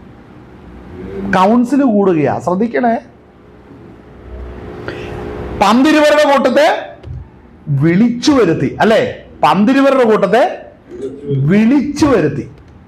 അപ്പോ ശ്രദ്ധിക്കേണ്ട ഒരു കാര്യം, ഈ വിളിച്ചു വരുത്തുന്നത്, അയക്കുന്നത് ഇപ്പൊ സ്ഥിരം. അപ്പൊ യെരുശലേം ഒരു വലിയൊരു ഹെഡ് ക്വാർട്ടേഴ്സ് ആയിട്ട് നിന്നുകൊണ്ട് അവിടുത്തെ ചർച്ചകൾ മുഴുവൻ ഇങ്ങനെ ദൈവരാജ്യത്തിന് ഒരു ഗുണമില്ലാത്ത വിഷയങ്ങളിലാണ് ഇപ്പൊ ചർച്ച വന്നിരിക്കുന്നത്. ഒരു കാര്യം മനസ്സിലാക്കണം, കേന്ദ്ര നേതൃത്വം അനാത്മീക തലങ്ങളിലേക്ക് എത്തപ്പെടുമ്പോൾ ശ്രദ്ധിച്ചോണം, കർത്താവിന്റെ അടി വരുന്നുണ്ടെന്ന്.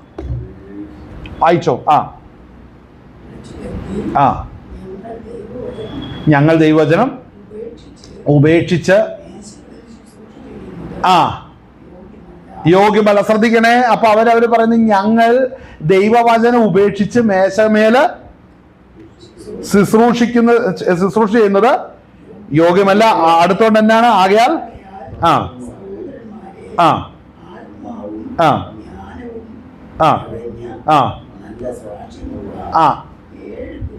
അവിടെ നിന്നേ ഈ ആദ്യം അവിടെ പിറുവിറുപ്പ് ഉണ്ടാക്കിയത് ആരാ? തങ്ങളുടെ വിധവമാര്, അല്ലേ? വിധവമാരെ ദിനം പ്രതിയുള്ള ശുശ്രൂഷ ഉപേക്ഷയായി. അപ്പൊ ഈ വിധവമാരെ ഉപേക്ഷിച്ച് നിർത്തുന്നു എന്ന് പറയുമ്പം അതേ പരാതിയായിട്ട് വന്ന ഈ സഹോദരിമാരുടെ വലിയൊരു കലഹവും ബഹളവുമാണ് സഭയ്ക്കകത്ത് ആദ്യം കയറി വരുന്നത്. ആ കലഹവും ബഹളവും ദൈവകൃപയുള്ള പുരുഷന്മാർ നിമിത്തം അവസാനിപ്പിച്ചു. മനസ്സിലായോ? അതാ മനസ്സിലാക്കണം. സ്ത്രീകൾ പ്രശ്നമുണ്ടാക്കുന്നു എന്ന് കണ്ടാൽ ആ യോഗം ഒക്കെ പിരിച്ചു വിട്ടേക്കണം. മനസ്സിലായി? ഏതം തോട്ടം ആവർത്തിക്കുന്ന ചില അനുഭവങ്ങളൊക്കെ വരും. അതിൽ നിന്നൊക്കെ സൂക്ഷിച്ചോട്ടെ, ശ്രദ്ധിക്കണം. അവിടെ വിധവമാരെ ചൊല്ലിയുള്ള പ്രശ്നമാ. അതിന് പരിഹാരം കൊടുത്തത് എന്താണ്?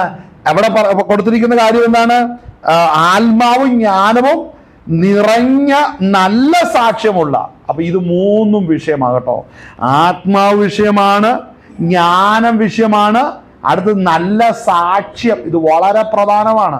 അങ്ങനെയുള്ള പുരുഷന്മാര് വന്നാൽ മതി. കാര്യം അവര് ദൈവാത്മാവിൽ നിറഞ്ഞു നടത്തപ്പെടുമ്പോൾ അവിടെ ഒരു കലഹം ഉണ്ടാകില്ല. സത്യം പറഞ്ഞാൽ അവിടെ ദിനം പ്രതിയുള്ള ശുശ്രൂഷയുടെ വിഷയത്തിലല്ല അപ്പോസ്തലന്മാർക്ക് പ്രശ്നം. എന്നാണെന്നറിയാവോ? അവിടുത്തെ പ്രശ്നം എന്ന് പറഞ്ഞ് ഇവരുടെ പിറുവിറുപ്പാണ് അവർക്ക് ബുദ്ധിമുട്ടായത്. എവിടെ ചെന്നാലും ഇവരുടെ ഈ പ്രശ്നം എന്ന് ഈ എന്താ പറയുക, പരാതിപ്പെട്ടി അല്ലെ, പരാതിപ്പെട്ടി തുറക്കലേ 1-ാം നൂറ്റാണ്ടിന്റെ അകത്ത് നോക്കുമ്പോൾ കാണുന്നത്. എന്നും പരാതിപ്പെട്ടി പരിഹരിക്കുകയാണ്. പരാതിപ്പെട്ടി തുറന്ന് പ്രശ്നം പരിഹരിക്കുകയാണ്. എന്ന് നോക്കിയാലും പ്രശ്നമുണ്ട്. മടുത്തു. അങ്ങനെ നിന്നാണ് കൃപയുള്ള, ജ്ഞാനമുള്ള, ദൈവ അഭിഷേകത്തിന് നിറവുള്ള, അതുപോലെ തന്നെ നല്ല സാക്ഷ്യമുള്ള, ഇങ്ങനെ ഗുണങ്ങൾ ഉള്ളവർ ഇന്ന് കേരളത്തിലെ പ്രധാനപ്പെട്ട സഭകളുടെ നേതൃത്വ നിരയിൽ ഈ അവസ്ഥകൾ അനുസരിച്ച് വന്നാൽ തീരുന്ന പ്രശ്നമേ ഉള്ളൂ. ഈ 3 കാര്യം ഉണ്ടോ എന്ന് നോക്കിക്കോണം. ദൈവശക്തി ഉണ്ടോ? അടുത്തത് എന്താണ്? സ്തോത്രം. എന്താണ് സ്തോത്രം? അവിടെ ആത്മാവ്, ജ്ഞാനം, നല്ല സാക്ഷ്യം. അടുത്ത പാടും പറയാട്ടോ, ആത്മാവും ജ്ഞാനവും നിറഞ്ഞ. ജ്ഞാനവും ആത്മാവും എല്ലാവരും ഉണ്ട്. നിറവുണ്ടോ? ഇന്ന് അനേകർക്ക് നിറവില്ല. നിറഞ്ഞ അനുഭവത്തിലേക്ക് വരുന്നില്ല. ആത്മാ നിറവില്ല, ജ്ഞാനത്തിന്റെ നിറവില്ല, അല്ലേ? അടുത്തത് നല്ല സാക്ഷ്യവും വേണം. ഇത് 3 നമ്മുടെ ആത്മീക വിഷയങ്ങളിൽ എവിടെ ഉണ്ടോ അവിടെ പ്രശ്നം പരിഹരിക്കപ്പെട്ടിരിക്കുകയാണ്. മനസ്സിലാകുന്നുണ്ടോ? എവിടെയെങ്കിലും ഒരുത്തനെ ഇറങ്ങി ബൈബിൾ കോളേജിൽ പോയി പറഞ്ഞ് വന്ന് ഒരുത്തനെ പിടിച്ചൊരു പരിപാടി ഏൽപ്പിക്കരുത്. ഒരാള് തലമുടിയെല്ലാം നരച്ച് കാലെ ചെരുപ്പിടുന്നില്ല, ഭക്തൻ അവനെയും പിടിച്ചേൽപ്പിക്കരുത്. ഇത് 3 നോക്കിക്കോണം. അപ്പോൾ ശ്രദ്ധിക്കണം, സഹോദരിമാർ നിമിത്തമുള്ള പ്രശ്നം പുരുഷന്മാർ നിമിത്തം അവസാനിപ്പിച്ചു. മനസ്സിലാക്കണം. അപ്പോൾ ഭക്തിയുള്ള പുരുഷന്മാരെ ആ സ്ഥാനങ്ങളിലേക്കാക്കി, അല്ലേ? അങ്ങനെയെങ്കിൽ നമ്മളത് നോക്കിയേ. ആ പദ്ധതിയിലേക്ക് വന്നു കഴിഞ്ഞപ്പോ നമ്മൾ 8-ാം അധ്യായത്തിലേക്ക് നമ്മൾ പ്രവേശിക്കുമ്പോൾ അവിടെ കാണുന്നത് എന്താണ്? അവനെ കൊല ചെയ്ത വായിച്ചേ. ശൗലിന് സമ്മതമായിരുന്നു. അന്ന് യെരുശലേമിലെ സഭകൾക്കൊരു വലിയ ഉപദ്രവം നേരിട്ടു. അപ്പോസ്തലന്മാർ ഒഴികെ എല്ലാവരും യഹൂദിയ ശമരിയ ദേശങ്ങളിൽ ചിതറിപ്പോയി. അപ്പോൾ ഞാനൊരു കാര്യം പറയാം. ദൈവ കൃപയിൽ ശുശ്രൂഷിച്ചാൽ റിസൾട്ട് ഉണ്ട്. ആത്മാവിന്റെ നിറവ്, ജ്ഞാനത്തിന്റെ നിറവ്, നല്ല സാക്ഷ്യം. ഇത് 3 പ്രധാനമാണ്. ആത്മാവിന്റെ നിറവ്, ജ്ഞാനത്തിന്റെ നിറവും വേണം, നല്ല സാക്ഷ്യവും വേണം. ഇന്ന് കാണുന്ന ഒരു വലിയൊരു വിഷയം എന്ന് പറഞ്ഞാൽ ജ്ഞാനം മിക്കവർക്കും ഉണ്ട്, അല്ലേ?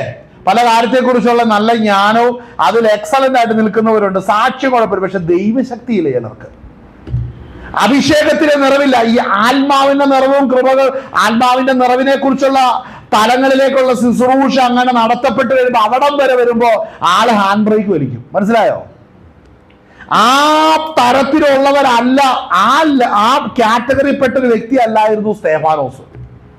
ആത്മാവിന്റെ നിറവ് വെളിപ്പെട്ടു, അല്ലേ? അപ്പോൾ ആ ആത്മനിറവുള്ള വ്യക്തി വെളിപ്പെട്ടു.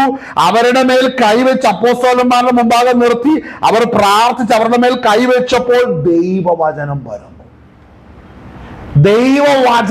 അപ്പൊ ദൈവശക്തി ഇല്ലാത്തവരുടെ കയ്യിൽ സുവിശേഷം കിട്ടിയാൽ ഒന്നും സംഭവിക്കില്ല. അത് വചനം കൊണ്ട് മാത്രം ഒതുങ്ങും. ദൈവശക്തിയിൽ നിറയപ്പെട്ടെങ്കിൽ മാത്രമാണ് ദൈവവചനം പരക്കത്തുള്ളൂ. മനസ്സിലാവുന്നുണ്ടോ? ഹല്ലേലൂയ. അടുത്തത് അവരുടെ കയ്യാൽ അത്ഭുതങ്ങളും അടയാളങ്ങളും, അല്ലേ? എന്താ അവിടെ ശ്രദ്ധിക്കേണ്ട ഒരു കാര്യമാണ്. അവിടെ വായിക്കുന്നത്, അനന്തരം സ്തേഫാനോസ് കൃപയും ശക്തിയും നിറഞ്ഞവനായി ജനത്തിനിടയിൽ വലിയ അത്ഭുതങ്ങളും അടയാളങ്ങളും പ്രവർത്തിച്ചു. അപ്പൊ ശ്രദ്ധിക്കണം, സ്തേഫാനോസിന്റെ മേലുള്ള ദൈവിക നിയോഗം വെളിപ്പെടുന്നത് എപ്പോഴാണ്? ആ കോളിങ്ങിലേക്ക് പ്രതികരിച്ചു കഴിഞ്ഞപ്പോഴാണ് എന്ത് സംഭവിച്ചത്? ആ വിളിയുടെ ആശയുടെ ഉദ്ദേശം എന്നാണ് നമ്മുടെ മനസ്സിലായത്. അപ്പോൾ ഒരു വ്യക്തി ഇന്നും ദൈവകരത്തിൽ ഉപയോഗിക്കപ്പെടണമെന്നുണ്ടെങ്കിൽ അവർ കർത്താവിന്റെ ട്രാക്കിലാണ്, ചാനലിലാണ്. അതുകൊണ്ടാണ് ദൈവകരത്തിൽ ഉപയോഗിക്കപ്പെടുന്നത്. അപ്പോൾ ദൈവത്തിന്റെ ട്രാക്കിൽ വരുന്നവർ മാത്രമാണ് ദൈവകരത്തിൽ ഉപയോഗിക്കപ്പെടുന്നത്. അല്ലാതെ എല്ലാവരും സ്തേഫാനോസിനെ പോലെ ഇറങ്ങി വന്നാലൊന്നും കാര്യം നടക്കത്തില്ല. സ്തേഫാനോസ് അതിൻ്റെ അകത്ത് വരുവാൻ ദൈവത്തിന് പദ്ധതി ഉള്ളത് കൊണ്ടാണ് അവിടെ ചില പ്രശ്നങ്ങൾക്ക് പരിഹാരം എന്ന വണ്ണം സ്തേഫാനോസ് അവിടെ രംഗപ്രവേശം ചെയ്യാനിടയായി തീർന്നത്. ശൗലിന്റെ മേൽ ഭൂതമുണ്ടായി, അല്ലേ? പരിശുദ്ധാത്മാവ് മാറിയിട്ട് ദുരാത്മാവ് ശൗലിന്റെ മേൽ വന്നു. ഏത് ശൗല്? അളലിയ. ഞാനങ്ങ് രാജാക്കന്മാരുടെ പുസ്തകത്തിലെ കാര്യം പറയുന്ന ആ സമയത്ത് അവനിലിരിക്കുന്ന ഭൂതാത്മാവ് അവനെ വല്ലാതെ കഷ്ടപ്പെടുത്തിയപ്പോൾ അവർക്ക് വെളിപ്പെട്ട് കിട്ടി. ഒരു ദിവസത്തെ കിന്നരം വായിക്കുന്ന ഒരു വ്യക്തിയെ കൊണ്ടുവന്ന് അവൻ കിന്നരം വായിക്കുകയും ദൈവത്തെ സ്തുതിക്കുകയും ചെയ്യുന്നത് കേൾക്കുമ്പോൾ ഇവനിലിരിക്കുന്ന ഭൂതാത്മാവ് ശാന്തമാകുമെന്ന് പറഞ്ഞ് അങ്ങനെ ദാവീദിന് രംഗപ്രവേശനം ചെയ്യുവാനാണ് യഥാർത്ഥത്തിൽ സ്തോത്രം ശൗലിലെ ഭൂതാത്മാവിന്റെ ആ ബന്ധനം കൊണ്ട് അവിടെ വഴിപ്പെട്ടത്. മനസ്സിലാവുന്നുണ്ടോ?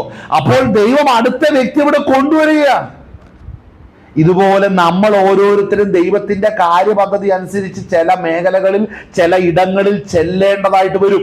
അത് ദൈവാത്മാവ് നമ്മളെ എത്തിക്കുന്നതാണ്. നമ്മളിൽ ഇരിക്കുന്ന അഭിഷേകം നമുക്കത് വെളിപ്പെടുത്തി തന്നുകൊണ്ടിരിക്കും. സ്തേഫാനോസിന് ആ പ്രാഗൽഭ്യം ഉണ്ടായിരുന്നു. അപ്പൊ ഞാനൊരു കാര്യം ചോദിക്കട്ടെ, ഈ സ്തേഫാനോസെ അവിടെ വന്നപ്പോൾ കാര്യങ്ങളെല്ലാം അവതരിപ്പിച്ച് സ്വതം നമ്മൾ അതിൻ്റെ 6:11 മുതൽ ഒന്ന് വായിച്ചേ. അവിടെ ചില കാര്യം എന്തോ ഈ വിഷയത്തിലേക്ക് മാത്രം നിൽക്കാനാ, വേറെ ഒന്നിലേക്ക് പോകാൻ ഒരു നിയോഗം കിട്ടുന്നില്ല. വായിച്ചേ.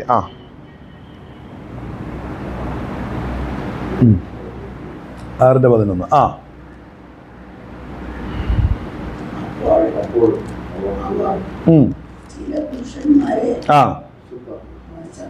വശത്താക്കി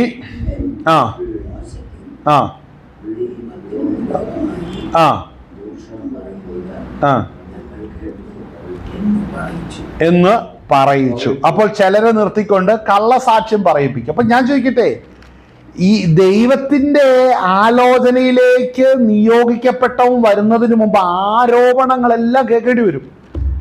മനസ്സിലാവുന്നുണ്ടോ? വ്യാജമായ ആരോപണങ്ങളെല്ലാം കേൾക്കേണ്ടതായിട്ട് വരും. ഇല്ലാത്തതെല്ലാം കേൾക്കേണ്ടി വരും.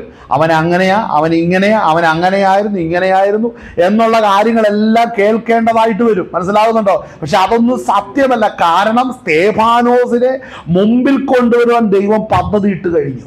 അവനെ മുമ്പിൽ കൊണ്ടുവരുന്നതിന്റെ ഭാഗമാണ് ഈ ആരോപണങ്ങളും വിഷയങ്ങളും അവിടെ പ്രതിഫലിക്കുന്നത്, അല്ലേ? വായിച്ചേ, തുറന്ന് വായിച്ചേ. വേഗം വായിച്ചേ.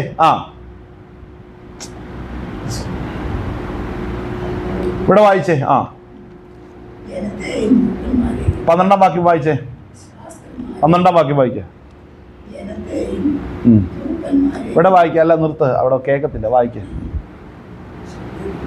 ജനത്തെയും മൂപ്പന്മാരെയും ശാസ്ത്രിമാരെയും ഇളക്കി അവന്റെ നേരെ ചെന്ന്. ശ്രദ്ധിക്കണം, ജനത്തെയും മൂപ്പന്മാരെയും ശാസ്ത്രിമാരെയും ഇളക്കി. ഞാനൊരു കാര്യം പറയാം കേട്ടോ, നമ്മൾ ഈ 8-ാം വാക്യം വായിക്കുമ്പോൾ അതിന്റെ 8-ന്റെ 1 വായിക്കുന്ന എന്താണ്? ശൗലിനെ കൊല ചെയ്ത് ശൗലിന് സമ്മതമായിരുന്ന അന്ന് യെരുശലേം സഭയ്ക്ക് നേരെ ഒരു വലിയ ഉപദ്രവം നേരിട്ടു. വലിയ ഉപദ്രവം സഭകൾക്ക് നേരിട്ടു. ഇവിടെ അത് സഭയുടെ വിഷയത്തിൽ അങ്ങനെയാണെങ്കിൽ ഇവിടെ സ്തേഫാനോസിന്റെ വിഷയത്തിൽ ചില വ്യക്തികളെ എഴുന്നേൽപ്പിച്ച് സ്തേഫാനോസിനെ എതിർത്ത് നിൽക്കുന്നു. അപ്പുറത്ത് ഒരു മതം തന്നെ സഭകൾക്കെതിരെ നിൽക്കുന്നു. മനസ്സിലാവുന്നുണ്ടോ? അപ്പൊ എന്തിനാണ് കർത്താവ് ഈ പ്രശ്നമായതിനെ ദൈവിക പദ്ധതിക്ക് നേരെ ഇങ്ങനെ ഇടിപ്പിക്കുന്നതെന്നറിയാവോ? പുറത്തു കൊണ്ടുവരേണ്ടതിനെ പുറത്തു കൊണ്ടുവരാനാ. മനസ്സിലാവുന്നുണ്ടോ?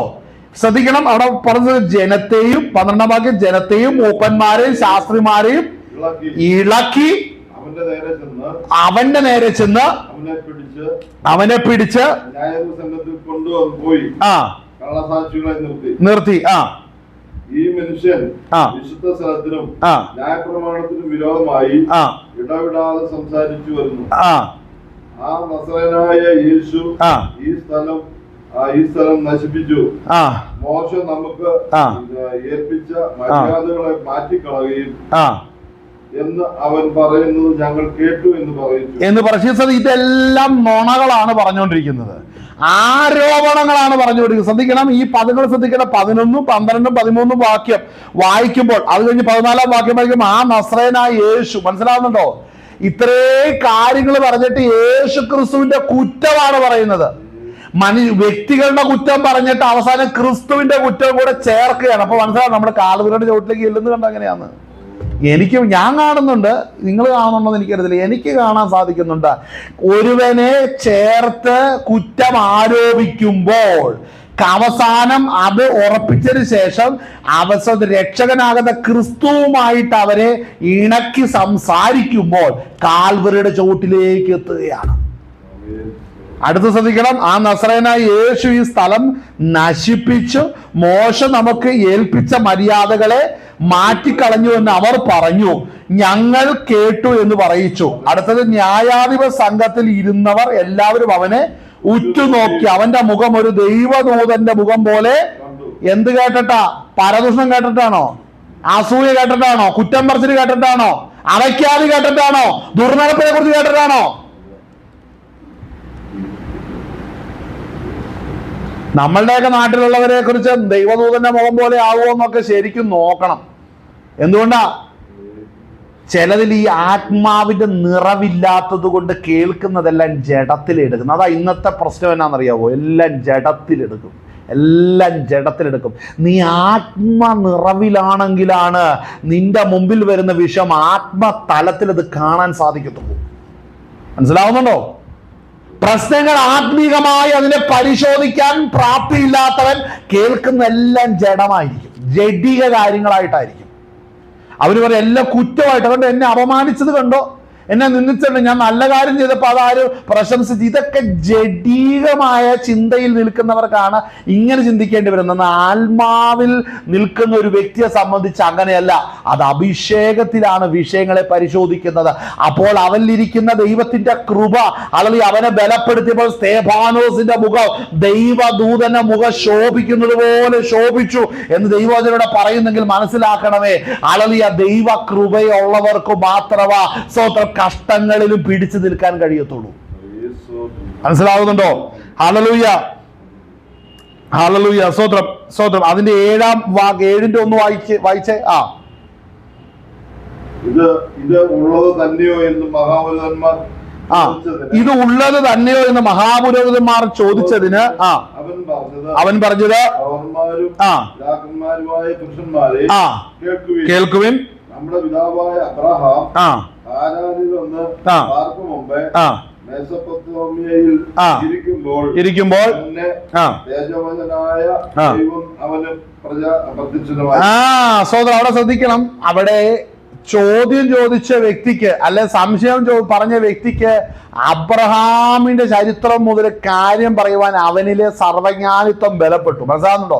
കർത്താവ് ഒരുവനാ സർവജ്ഞാനി എങ്കിൽ പകരപ്പെട്ട പരിശുദ്ധാത്മാവ് സർവജ്ഞാനി ആകയാൽ ആ ദൈവത്തിന്റെ കൃപ അല്ലെങ്കിൽ അഭിഷേകം പകരപ്പെട്ട സ്തേഫാനോസിന് ദൈവത്തിന്റെ ആത്മാവ് വചനത്തിന്റെ ആഴങ്ങളെ വെളിപ്പെടുത്തി അബ്രഹാം മുതൽ കാര്യങ്ങൾ വെളിപ്പെടുത്തുവാനായിട്ട് ശക്തിപ്പെട്ടു. ഇതാണ് അഭിഷേകത്തിന്റെ ശക്തി വെളിപ്പെട്ടപ്പോൾ. അല്ലാതെ സ്തേഫാനോസ് നിന്നുകൊണ്ട് അവിടെ കള്ളിനും കഞ്ചാവിനും എന്താ പറയുന്നത് മദ്യത്തിനെതിരെ ഒന്നും പ്രസംഗിക്കുകയല്ല സ്തേഫാനോസ്. ഇതാണോ? സത്യവചനം പ്രസംഗിച്ചു. ഇന്ന് യേശു ക്രിസ്തുവിനെ ഡയറക്റ്റ് പ്രസന്റ് ചെയ്യാൻ മടിയുള്ള ഒരു തലമുറയുടെ കാലത്ത് നമ്മൾ വന്നിരിക്കുക. എന്തിനാണ് ഈ പരസ്യയോഗത്തിന്റെ പുറകില് ഈ വിഹിതത്തിലുള്ള മദ്യത്തിനും മയക്കുമരുന്നിന് നേരെ എന്നുള്ള വിഷയം കൊടുക്കുന്നത്? യേശു ക്രിസ്തുവിനെ ഡയറക്റ്റ് പ്രസംഗിക്കാൻ നിനക്ക് എന്തേ സ്വാതന്ത്ര്യം നഷ്ടപ്പെട്ടു പോയത്? നിങ്ങൾ ദൈവശക്തി ഇല്ലാത്തത് കൊണ്ടല്ലേ. അഭിഷേകത്തിന്റെ ശക്തി ഉണ്ടെങ്കിൽ സ്തേഫാനോസ് ഒരുവന, ബാക്കിയൊരു വലിയ കൂട്ടം നിൽക്കുക ചുറ്റും. ആമേൻ. 2 പേര് വന്ന് എതിരായിട്ട് 2 അഭിപ്രായം പരസ്യത്തിന് നേരെ പറഞ്ഞ അത് വീഡിയോ എടുത്ത് ഇന്ന് സൊസൈറ്റിയിൽ ഇട്ടോണ്ടിരിക്കുക. 2 പേര് നിന്ന് അറഞ്ഞം പുറഞ്ഞം തെറി പറഞ്ഞാൽ അതെല്ലാം എടുത്തിട്ടോണ്ടിരിക്കും. ഞാനൊരു കാര്യം ചോദിക്കട്ടെ, ഇതാണോ ഒരു വലിയ കൂട്ടം സ്തേഫാനോസിന് ചുറ്റും നിൽക്കുകയാണ്? സ്തേഫാനോസ് ഒന്നും ചെയ്തില്ല, അവനെ ഏൽപ്പിച്ച ദൗത്യം നിർവഹിച്ചു. തന്നെ ഏൽപ്പിച്ച ദൗത്യം നിർവഹിച്ചു. ഇന്ന് ദൗത്യ നിർവഹണത്തിന് ആളില്ല. അത് മനസ്സിലാക്കണം. ദൗത്യ നിർവഹണത്തിനാണ് ആളില്ലാത്തത്. ദൗത്യം എന്താണെന്ന് ഇന്ന് ഗ്രഹിക്കണമെന്നുണ്ടെങ്കിൽ ഉയരത്തിലെ ശക്തിയാൽ നിറയണം. ശക്തിയുണ്ടോ? ഉണ്ട്. നിറവുണ്ടോ? അതില്ല. അതാണ് കുഴപ്പം. അഭിഷേകത്തിന്റെ ശക്തി ഉണ്ടെങ്കിൽ അത് നിറവ് വേണം. നിറവിനാണ് ഇന്ന് അനഗരില്ലാത്ത. നിറയാൻ നമ്മൾ ദൈവകരത്തിൽ ഏൽപ്പിച്ചു കൊടുത്ത് അതിലെ ദൈവാത്മാവിന്റെ വെളിപ്പാടുകളെ നമ്മൾ പ്രാപിച്ചു കഴിയുമ്പോൾ ആത്മാവ് നമ്മളെ നിറച്ച് അസാധാരണമായ വീര്യപ്രവർത്തികൾ നമ്മുടെ കയ്യിൽ നടക്കുവാൻ പരിശുദ്ധാത്മാവ് നമ്മളെ ശക്തീകരിക്കും. ആ അനുഭവത്തിലേക്ക് സഭ വരുവാനാണ് ഇന്ന് ഈ നിലവാരങ്ങളിലേക്ക് കടന്നു ചെല്ലുന്നത്. ശ്രദ്ധിക്കണം. പത്രോസോ യാക്കോബോ യോഹന്നാനോ ഇവരാരും റെഡിയാകാതിരുന്നപ്പോൾ ഒരു സ്തേഫാനോസിനെ ദൈവം എഴുന്നേൽപ്പിച്ചു. ശ്രദ്ധിക്കേണ്ട ഒരു കാര്യമാ ഇത്. പത്രോസും യാക്കോബും യോഹന്നാനിലൂടെ വെളിപ്പെടേണ്ട വചനങ്ങളാണ്. പക്ഷെ ഇന്ന് അവരാരും റെഡിയാകാതെ ഇരുന്നപ്പോൾ മനസ്സിലാക്കണം, അവിടെ അവരുടെ അപ്പോസ്തലന്മാരുടെ വ്യക്തിപരമായ പേഴ്സണൽ ആയിട്ടുള്ള കാര്യങ്ങൾക്ക് വേണ്ടി അല്ലെ പല കാര്യങ്ങൾക്ക് വണ്ടി ഓടിക്കാനോ അല്ലെങ്കിൽ മെസ്സുകാളിൽ കഞ്ഞി വെക്കാനോ അല്ലെങ്കിൽ അവിടെ മെസ്സുകാൾ അടിച്ചു വിടാനോ അല്ലെങ്കിൽ റൂം അടിച്ചു വാരാനോ ഇങ്ങനെയുള്ള പറമ്പി പണിയെടുക്കാനോ വാഴ നടാനോ ബൈബിൾ കോളേജിൽ നടക്കുന്നതൊക്കെയാ. അപ്പൊ ഇതിനൊക്കെ വേണ്ടിയാണ് വെക്കുന്നത്. പക്ഷെ അവനെ ദൈവം അവിടെ നിന്ന് വേർതിരിച്ചെടുത്തോണ്ട് പോയി. അപ്പോസ്തലന്മാരുടെ പറമ്പിച്ചെന്ന് നോക്കുക. ഇപ്പോഴും പലരും വിളിയുള്ള പലരും അവിടെ ഇങ്ങനെ കിളച്ചോണ്ട് നിൽക്കുക. എന്നാ കാര്യം? നീ നിയോഗത്തിലേക്ക് വരണം. ചിലരിങ്ങനെ സഭയുടെ പുറകിൽ ഇരിക്കുക. ഇന്നല്ലെങ്കിൽ നാളെ എൻ്റെ അവസരമാക്കും. നീ എന്നാ കൃപ പ്രാപിച്ച് ദൈവകാര്യത്തിൽ സമർപ്പിക്കുന്നത്? എന്നാ സമർപ്പിക്കുന്നത്? അനേകർ അതിന് തയ്യാറല്ല കേട്ടോ. ഞാനൊരു കാര്യം പറയാം, നീയൊക്കെ ലജ്ജിച്ചു പോകുന്ന ദിവസമുണ്ടാ. ഇവിടെയല്ല കേട്ടോ, ഇവിടെയല്ല. കർത്താവിന്റെ രാജ്യത്തിൽ ചെന്ന് പ്രതിഫലം വീതിക്കുന്ന നാളിലാണ് നീ എന്ത് വിശ്വസിച്ചു എന്നുള്ളത് വെളിപ്പെടുന്നു. കർത്താവ് വെളിപ്പെടുത്തും, റിപ്പോർട്ട് വെളിപ്പെടുത്തും. ചിലർ പറയുന്നതെന്ന് പറയും, ഞങ്ങളിങ്ങനെ അനങ്ങാതെ ഇരുന്ന് ഉറങ്ങുകയും ആടുകയും ആളുടെ പ്രാർത്ഥനയിൽ ഒരു സ്തോത്രം പറഞ്ഞാണ് ഞങ്ങളിങ്ങനെ മിതവിശ്വാസിയാന്ന് പറയും. ഇതൊക്കെ ദൈവത്തിന് വലിയ പ്രസാദമാണ്. നീ എടുക്കപ്പെടുവോ എന്ന് പരിശോധിച്ചോ. എടുക്കപ്പെടുമോ എന്ന് പരിശോധിച്ചോ. ചരിത്രത്തിൽ സ്തേഫാനോസിന്റെ പേര് കയറി അല്ലേ? നിങ്ങൾ നോക്കിയേ, 7-ാം അധ്യായം 8-ാം അധ്യായത്തിലേക്ക് വരുമ്പോൾ നമ്മൾ അവിടെ കാണുന്നത് ശൗലിലേക്ക് ദൈവാത്മാവ് തിരിക്കുക കാര്യങ്ങൾ. മനസ്സിലാവുന്നുണ്ടോ? സ്തേഫാനോസിന്റെ ചരിത്രത്തിൽ നിന്ന് പിന്നെ നേരെ ശൗലിന്റെ ചരിത്രത്തിലേക്ക് ചരിത്രം വഴിമാറുകയാണ്. അപ്പോൾ സ്തേഫാനോസിനെയും ശൗലിനെയും നേരിട്ട് ഫേസ് ടു ഫേസ് ചരിത്രം നിർത്തുകയാണ് ഇവിടെ. ഇങ്ങനെയൊക്കെ അവസ്ഥയുണ്ടോ? അതായത് സ്തേഫാനോസിന്റെ പ്രസംഗ സമയത്ത് ഉള്ളിൽ കർത്താവിന്റെ നാമത്തിന് എതിരായിട്ട് പ്രവർത്തിക്കാൻ ഉറപ്പിക്കപ്പെടുന്ന ശൗലിനെ മണിക്കൂറുകളോ ദിവസങ്ങളോ കഴിയുമ്പോൾ ദൈവിക സന്ദർശനത്തിന് കർത്താവിന്റെ പാദാന്തിക വരുന്ന ഒരു പൗലോസിനെ നമ്മളവിടെ കാണുന്നുണ്ട്. അപ്പൊ ഒരുവനെ വളരെ കഠിനപ്പെടുത്താനും അവനെ വെള്ളം പോലെ ഒഴിപ്പിക്കുന്ന അനുഭവത്തിലേക്ക് കൊണ്ടുവരുന്ന ദൈവമാണ് നമ്മുടെ ദൈവം. മനസ്സിലാവുന്നുണ്ടോ? വളരെ കഠിനപ്പെട്ടു. സ്തേഫാനോസിന്റെ പ്രസംഗം കേട്ടപ്പോൾ വളരെ കഠിനപ്പെട്ടു. അവനവന്റെ ദൗത്യത്തിൽ ഉറച്ചു. എങ്ങനെയുമെന്ന് മുടിക്കുമെന്ന് തീരുമാനിച്ചു. ഞാൻ ചോദിക്കട്ടെ, ആ തീരുമാനത്തിലിരുന്ന പൗലോസിനെ സ്വർഗത്തിലെ ദൈവം ദൈവിക സന്ദർശനം വന്ന് നേരെ തിരിച്ചപ്പോൾ സ്തോത്രം, അതുവരെ ഇരുന്ന അപ്പോസ്തലന്മാർക്ക് കഴിയാത്തതാണ് പിന്നെ പൗലോസിനോട് ദൈവം വെളിപ്പെടുത്തിയത്. ഇതൊക്കെ എന്താ ഇങ്ങനെ സംഭവിക്കുന്നത്? ഞാനൊരു കാര്യം പറയാം, ചരിത്രം ആരുടെ കൂടെയാ നിൽക്കുന്നതെന്ന് നോക്കിക്കോണം കേട്ടോ. ചരിത്രം ആരുടെ കൂടെയാ നിൽക്കുന്നതെന്ന് നോക്കിക്കോണം. വായിച്ചേ ആ ഭാഗം 8:1. ഇനി 8:1 വായിക്കേ. 8:1 തൊണ്ടയൊക്കെ ശരിയായി കാണും ഇപ്പം. മൈക്ക് ചേർത്ത് വെച്ച് പറയാം, വായിക്കാം. മൈക്ക് ഇച്ചിരി കൂടെ ചേർത്ത് വെക്കുക അങ്ങോട്ട്. ശൗലിന് സമ്മതമായിരുന്നു. ഒരു വലിയ ഉപദ്രവം നേരിട്ടു.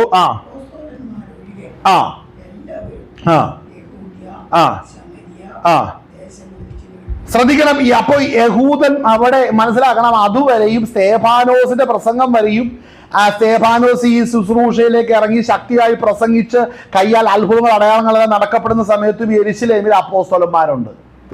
അവിടെ ഞാൻ മനസ്സിലാക്കുന്ന അവിടെ അപ്പം വേറെ ഏതെങ്കിലും വിഷയം പറഞ്ഞുകൊണ്ടായിരിക്കും അവിടെ കലക്കം.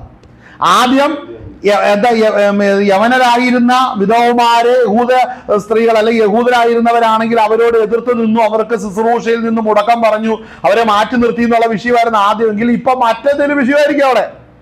അപ്പൊ മനസ്സിലാക്കണം, ഈ ജനം ഇവിടെ കൂടിയിരിക്കേണ്ടതില്ല. വചനം പഠിച്ചിട്ടുള്ളവർ, ആത്മാ നിറവുള്ളവര് ഇവിടെ കൂടി ഇരുന്ന് വെറുതെ ബക്കറ്റിനും വെള്ളത്തിനും കറിക്കും പാത്രത്തിനും ചട്ടിക്കും ഗ്യാസ് സ്റ്റൗവിനും വേണ്ടി തല്ലുണ്ടാക്കാതെ നീ പോ, മറ്റൊരു രാജ്യത്തിലേക്ക്, മറ്റൊരു ദേശത്തിലേക്ക് പോ. പല കൂട്ടായ്മയ്ക്കകത്തും നിസാര കാര്യങ്ങൾക്ക് വേണ്ടി കലഹവും ശാഠ്യവും വെച്ച് ആത്മീക ശുശ്രൂഷകളെ കാണാതിരിക്കുന്നിടത്തൊക്കെ ഉപദ്രവം ഉണ്ടാവും. അത് ദൈവത്തിന്റെ പദ്ധതിയാണത്. ചിതറിച്ച് കളയും. അപ്പോൾ ഇവിടെ വായിക്കുന്നത് അപ്പോസ്തലന്മാരൊഴികെ സകലരും എല്ലാവരും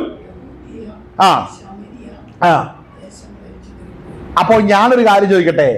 ഈ സ്തോത്രം ആദ്യം പ്രശ്നം ഉണ്ടായപ്പോൾ ആദ്യം പറഞ്ഞു ഞങ്ങള് മേശമേൽ ശുശ്രൂഷിക്കുന്ന യോഗ്യമല്ല എന്ന് പറഞ്ഞു. പ്രാർത്ഥിച്ച് അവരവിടെ ഇരുന്നു. സ്തേഫാനോസ് ഉൾപ്പെടെയുള്ള ഒരു വലിയ ഗ്യാങ് 7 പേരെ അവിടെ തെരഞ്ഞെടുത്ത് വന്നു. പക്ഷെ ഇപ്പോഴല്ലേ പ്രാർത്ഥനയ്ക്ക് മറുപടി വന്നത്? ഇപ്പൊ അവിടെ എന്തെങ്കിലും പ്രശ്നമുണ്ടോ? ഇപ്പൊ അവിടെ എന്തെങ്കിലും പ്രശ്നമുണ്ടോ? ഒരു പ്രശ്നമില്ല. അടുത്തൊരു കാര്യം, ഇപ്പൊ മേശമേൽ ആരാ ശുശ്രൂഷിക്കുന്നേ? അവിടെ അറിയത്തില്ല. ചിലപ്പോൾ ഇവര് തന്നെയായിരിക്കും തിന്നാനൊക്കെ ഉണ്ടാക്കുന്നത്. ചെതറിപ്പോയി കഴിയുമ്പോൾ നമ്മുടെ നിയമങ്ങളൊക്കെ മാറും. ശ്രദ്ധിക്കണേ, ചിതറിപ്പോയി കഴിയുമ്പോൾ ഉണ്ടല്ലോ, അതുവരെ പ്രാർത്ഥിക്കാത്തവൻ പ്രാർത്ഥിക്കാൻ തുടങ്ങും, ഉപവസിക്കാൻ തുടങ്ങും, വേറെ ഒരു പരാതിയും കാണില്ല. ഇപ്പൊ ആരും ചോദിക്കാനില്ല. മറ്റതല്ലേ, അങ്ങോട്ട് നോക്കുമ്പോ അവൻ നോക്കുന്നു, ഇങ്ങോട്ട് നോക്കുമ്പോ ഇവൻ നോക്കുന്നു. സംസാരിക്കുമ്പോൾ അർത്ഥം വെച്ച് സംസാരം, അതിൻ്റെ അകത്ത് പിന്നീട് ഒരു വാക്കുവാദം. ഇതിനൊന്നും പിന്നെ അവസരമില്ലെന്ന് മനസ്സിലാക്കണം. കർത്താവ് ചില സമയങ്ങൾ ഇതൊക്കെ കർത്താവ് അനുവദിക്കും. ഇത് കഴിയുമ്പോൾ ചിതറി പോയാലുണ്ടല്ലോ പിന്നീട് പരിപാടി നടക്കത്തില്ല. അതുകൊണ്ട് കർത്താവ് ചില കാലങ്ങളെ ഒരുക്കിയിട്ടുണ്ട് ഇതിനൊക്കെ. അത് കഴിയുമ്പോൾ പിന്നീട് അതുപോലെയൊക്കെ വരണമെന്ന് വെച്ചാൽ നടക്കത്തില്ല. അതുകൊണ്ട് ഓരോ കാലഘട്ടത്തിൽ ഓരോന്ന് പറഞ്ഞിട്ടുണ്ട്. ചിലരെന്നാണെന്ന് അറിയാവോ, അവിടെ ചെതറിപ്പോയവരല്ലേ. ഞാൻ പറയാം എങ്ങനെയാ പ്രാർത്ഥിക്കുന്നത്. നമ്മുടെ കേരളത്തിലും ആ പ്രാർത്ഥന, കർത്താവേ ആദ്യകാലത്ത് അപ്പച്ചന്മാരുടെ കാലത്തെ പോലെ ഒരു ഐക്യത വരണേ. എന്താ ഉദ്ദേശിക്കുന്നത്? ഞങ്ങളത് ഒരുമിച്ച് കൂടിയിരുന്നോണ്ട് അപ്പോസ്തലന്മാർ പ്രാർത്ഥിക്കും, ഞങ്ങൾ പുറകെ കിടന്നുകൊണ്ട് വഴക്കുണ്ടാക്കും, അതിന്റെ ഇതിന്റെ പേര് പറഞ്ഞുകൊണ്ട് ഭിന്നത ഉണ്ടാക്കും. ആ ഒരു നല്ല കാലം ഞങ്ങൾക്ക് തരണമേ എന്നുള്ള പ്രാർത്ഥനയാണ്. ഞാനൊരു കാര്യം പറയാം, ദൈവാത്മാവ് നിന്നെ ഈ കാലത്തിൽ എങ്ങനെ ഉപയോഗിക്കുന്നോ അതാണ് ഏറ്റവും ശ്രേഷ്ഠം. മനസ്സിലാകുന്നുണ്ടോ? പുറകോട്ട് നോക്കിയിട്ട് അന്നതേ പോലെ വരണമേ എന്ന് പറഞ്ഞ് ഇന്ന് ഇരിക്കുന്നതല്ല നല്ലത്. നിന്നെ ഇന്ന് ദൈവകരത്തിൽ കർത്താവ് എങ്ങനെ ഉപയോഗിക്കുന്നോ അത് ദൈവാത്മാവിന്റെ കൃപയിൽ ആശ്രയിച്ച് സന്തോഷത്തോടുകൂടെ ദൈവ പദ്ധതി അനുസരിച്ച് നമ്മൾ സ്റ്റെപ്പുകൾ വെക്കുകയാണ് വേണ്ടത്. ആമേൻ. അടുത്ത വാക്യം നമ്മൾ വായിക്കുമ്പോൾ, ഭക്തിയുള്ള പുരുഷന്മാർ സ്തേഫാനോസിനെ അടക്കം ചെയ്തു. അടുത്തത്, അവനെ കുറിച്ച് വലിയ വിലാപം കഴിച്ചു. എന്നാൽ ശൗൽ വീടുതോറും ചെന്ന് പുരുഷന്മാരെയും സ്ത്രീകളെയും പിടിച്ചിഴച്ച് തടവിൽ ഏൽപ്പിച്ചുകൊണ്ട് സഭയെ മുടിച്ച് പോന്നു. ഞാൻ പറയട്ടെ, അതുവരെ ഉണ്ടായ ഉപദ്രവം എന്ന് പറഞ്ഞാൽ ഈ പുരോഹിതന്മാരാകട്ടെ, പരീശന്മാരാകട്ടെ, മറ്റുള്ളവരെല്ലാം ഡയറക്റ്റ് എതിർക്കുകയായിരുന്നു ചെയ്തുകൊണ്ടിരുന്നത്. പ്രസംഗത്തോട് എതിർക്കുക ചെയ്തത്. പക്ഷെ ഇപ്പോഴെന്തുണ്ടായിരുന്ന വീടുതോറും കയറുന്ന പരിപാടി തുടങ്ങി. വീടുതോറും കയറി ഇടപെടാൻ തുടങ്ങി. അവിടെയാണ് ദൈവം ഇടപെട്ട് തുടങ്ങിയത്. മനസ്സിലാകുന്നുണ്ടോ? കർത്താവ് എന്ത് ചെയ്തു? അവിടെ വായിക്കുന്നത് എന്താൽ, ശൗൽ വീടുതോറും ചെന്ന് പുരുഷന്മാരെയും സ്ത്രീകളെയും പിടിച്ചിഴച്ച് തടവിൽ ഏൽപ്പിച്ചുകൊണ്ട് സഭയെ മുടിച്ചു പോന്നു. അപ്പൊ അവരുടെ രീതി മാറി. ഇതുവരെ എന്ന് പറഞ്ഞാൽ അങ്ങനെയല്ലായിരുന്നു. പക്ഷെ ഇപ്പോൾ എന്ന് പറഞ്ഞാൽ വീട് തോറും കയറി ഉപദ്രവിക്കുന്ന ആ ഒരു പുതിയ പാറ്റേണിലേക്ക് വന്നു. കാരണം എന്നാണെന്നറിയാവോ, അവിടെ സ്തേഫാനോസിന്റെ പ്രസംഗം നടന്നപ്പോൾ അതിന്റെ പുറകിൽ വന്നുകൊണ്ട് സ്തോത്രം പറഞ്ഞ അമ്മച്ചിമാരെയും അപ്പച്ചന്മാരെയും അച്ചായന്മാരെയൊക്കെ നല്ലപോലെ പൗലോസ് നോക്കിയിരുന്നു. ഇവരുടെ വീടും അഡ്രസ്സും ആ നേരത്തെ കളക്ട് ചെയ്തു. ഞാനൊരു കാര്യം പറയാം, നമ്മൾ ദൈവകൃപയിലായിരിക്കുമ്പോഴും ദൈവനാമത്തിന് വേണ്ടി നിൽക്കുമ്പോൾ നമ്മളുടെ എല്ലാം പേരും അഡ്രസ്സും ഒരിക്കലും അറിയാത്ത പലരും കളക്ട് ചെയ്തുകൊണ്ടായിരിക്കുന്നത്. മനസ്സിലാവുന്നുണ്ടോ? ഇവൻ എവിടെയാ കിടക്കുന്നത്, എവിടെ ഇവരുടെ താമസിക്കുന്നത് കൃത്യമായിട്ട് അന്വേഷിക്കുന്ന ചില ശൗലുമാരുണ്ടെന്ന് മറന്നു പോകരുത്. ഈ 2026 പ്രവേശിക്കുമ്പോൾ ഈ വർഷക്കാലം അങ്ങനെ ചിലത് നടന്നെങ്കിൽ മനസ്സിലാക്കണമേ, ദൈവം അവരോടുകൂടെ ഇരുന്നത് പോലെ നമ്മോടുകൂടെ ഇരിക്കും. എന്നാൽ നിയോഗമനുസരിച്ച് സ്റ്റെപ്പ് വെക്കണം. യെരൂശലേമിൽ കൂടിയിരുന്ന് സന്തോഷിക്കുന്ന ആ സന്തോഷ കാലഘട്ടം ഒരുപക്ഷെ 2025 അവസാനിച്ചിട്ടുണ്ടാകും. മനസ്സിലാകുന്നുണ്ടോ? 2026 കർത്താവ് നടത്തുന്നത് ആ വിധത്തിലല്ലെങ്കിൽ നമ്മളത് ഗ്രഹിച്ചുകൊണ്ട് നമ്മൾ മുന്നേറുവാൻ നമ്മൾ തയ്യാറാകണം. ഉപദ്രവങ്ങൾ വരുവാൻ നമ്മുടെ മുമ്പിൽ സാധ്യതകൾ വരുമ്പോൾ അതിൽ നിന്ന് ഒഴിയുവാനല്ല, ദൈവാത്മാവിന്റെ പദ്ധതി അനുസരിച്ച് നമ്മൾ ഏൽപ്പിച്ചു കൊടുക്കണം. കാരണം എന്നാണെന്നറിയാമോ? ഈ ശൗൽ അങ്ങനെ ഒരു പ്രവർത്തനത്തിലേക്ക് തിരിഞ്ഞപ്പോൾ ശക്തമായ സുവിശേഷീകരണത്തിന് ദൈവത്തിന്റെ പദ്ധതിയായിരുന്നു. ഇവർ ഇവിടെ കിടക്കുകയല്ല, മറ്റ് ദേശങ്ങളിലേക്ക് ചെന്ന് കർത്താവിന്റെ വചനം പറയണമെന്നുള്ള ആഗ്രഹം കർത്താവിനുണ്ടായിരുന്നു. അത് നടന്നത് എപ്പോഴാ? അതിനു വേണ്ടിയാണ് ശൗലിനെ ഉപയോഗിച്ചത്.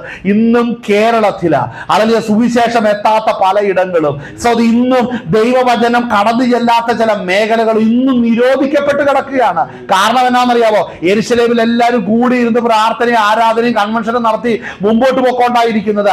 അവരുടെ അതിര് വിട്ട് ഒരു സുവിശേഷത്തിന്റെ വിശാലത അവർ ഒരിക്കലും കണ്ടിട്ടില്ല. ദൈവാത്മാവിന്റെ പ്രവർത്തനം ഒരിക്കലും ചിന്തിച്ചിട്ടില്ല. പക്ഷെ അവിടെ ദൈവത്തിന്റെ പ്രവൃത്തി വെളിപ്പെടുത്താനാണ് അസാധാരണമായ വഴികളിലൂടെ 1-ാം നൂറ്റാണ്ടിൽ ദൈവം ജനത്തെ നടത്തിയതെന്ന് മറന്നു പോകരുത്. ആമേൻ. അപ്പോൾ അവിടെ ശൗല് വീടുതോറും കടന്നു ചെന്നിട്ട് എന്ത് ചെയ്തു? അവിടെ വായിക്കുന്നതാണ് വീടുതോറും കടന്നു ചെന്ന് അവരെ, സ്ത്രീകളെയും പിടിച്ചെടുത്ത്, പുരുഷന്മാരെ സ്ത്രീകളെ പിടിച്ചെടുത്ത് തടവിൽ ഏൽപ്പിച്ചുകൊണ്ട് സഭയെ മുടിച്ചു വന്നു. ഞാൻ പറയാം, ഇതുവരെ ഇന്ത്യ കണ്ടിട്ടുള്ള ഒരു ഉപദ്രവം അല്ലായിരിക്കും ചിലപ്പോൾ ഈ 2026 ഇരിക്കുന്നത്. ഇതുവരെ കാണാത്തൊരു സ്ട്രാറ്റജി ആയിരിക്കും ഇത് വെളിപ്പെടാൻ പോകുന്നത്. മനസ്സിലാക്കണം. സ്തേഫാനോസിന്റെ പ്രസംഗവും അതിന്റെ റിസൾട്ടും അതിന്റെ റിയാക്ഷനും കണ്ട ശൗല് ഉപദ്രവത്തിന്റെ പാറ്റേൺ മാറ്റി എന്ന് മനസ്സിലാക്കണം. പാറ്റേൺ മാറ്റി. നമ്മൾ പാറ്റേൺ ഒന്നും അറിയുന്നില്ല. ഓടടാന്ന് പറയുമ്പോൾ ഓടും, ചാടടാന്ന് പറയുമ്പോൾ ചാടും. ആ അവസ്ഥയിലേക്ക് നമ്മളെ നിർത്തിയേക്കുക. കാരണം എന്നാണെന്നറിയാമോ? ചിതറിപ്പോകാൻ ദൈവം അനുവദിച്ചാൽ ചിതറിപ്പോകുക തന്നെ വേണം. കാരണം ഇവര് കൂടിയിരുന്നു കൊണ്ട് പറയുന്ന കാര്യങ്ങളൊന്നും ദൈവാത്മാവിന് ഹിതമുള്ള കാര്യങ്ങളല്ലായിരുന്നു. ഈ പിറുപിറുപ്പും വാദവുമാണ് യെരുശലേമിൽ നടന്നത് മുഴുവനും. അത് ദൈവരാജ്യത്തിന് ഗുണമുള്ളതല്ല. ഇവരുടെ മേലുള്ള വലിയ ഉദ്ദേശം ഇതല്ല എന്ന് അവർ മനസ്സിലാക്കാൻ ഇച്ചിരി വൈകിപ്പോയി. അങ്ങനെയൊക്കെ നമ്മൾ മുമ്പോട്ട് വന്ന് ശൗൽ ഇതൊക്കെ ചെയ്തു. പിന്നെ ശൗൽ മാനസാന്തരപ്പെട്ട് അങ്ങനെയൊക്കെ ഇരിക്കുമ്പോൾ നമ്മൾ 10-ാം അധ്യായത്തിലേക്ക് വരുമ്പോൾ അവരുടെ കൊർന്നല്യോസിനെ നമ്മൾ കാണുന്നുണ്ട്. കൊർന്നല്യോസിനെ നമ്മൾ കാണുമ്പോൾ കൊർന്നല്യോസ് ഒരു ദർശനം കണ്ടു, അല്ലേ? കൊർന്നല്യോസ് ദർശനം കണ്ടു, പത്രോസ് ഒരു ദർശനം കണ്ടു. ആമേൻ. അങ്ങനെ പത്രോസ് ദർശനം കണ്ടു, ദർശനത്തിന് വേണ്ടി കാത്തിരുന്നു. ദൈവപ്രവർത്തി അവിടെ വെളിപ്പെട്ടു.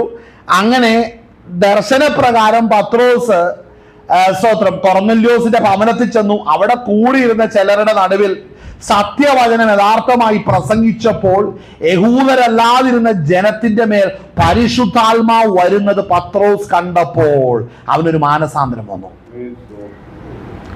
ലീഡർക്ക് മാനസാന്തരം വരുമോ? വരും കേട്ടോ, വരും. ചിലരൊക്കെ പറയുന്നത് കേട്ടിട്ടുണ്ട്, നമ്മൾ നേതൃത്വത്തിന് വേണ്ടി ഒന്നും പറയേണ്ട, ദൈവം ഇടപെടും. സത്യമായിട്ട് ഇടപെടും. ദൈവം ഇടപെടുമ്പോൾ എന്നാ പറയുന്നറിയാം, അൻസോത്ത് നമ്മുടെ അകവാള് വെട്ടിപ്പോകുന്ന പണിയാണ് കർത്താവ് ചെയ്യുന്നത്. ചെറിയ കാര്യമൊന്നുമല്ല ചെയ്യുന്നത്. കാരണം എന്നാ? ഒരു ദർശനം കാണിച്ചു. ദർശനത്തിന് വ്യാഖ്യാനം അറിയത്തില്ല, അല്ലേ? നമുക്കതിന്റെ 10-ാം അധ്യായം നമുക്ക് അപ്പോസ്തല പ്രവൃത്തി 10-ാം അധ്യായം വായിക്കാൻ പറ്റുമെങ്കിൽ വായിക്കണേ. സൗണ്ട് ക്ലിയർ ആണെങ്കിൽ വായിക്കണേ. 10-ാം അധ്യായം അതിന്റെ 3-ാം വാക്യം മുതൽ വായിച്ചേ.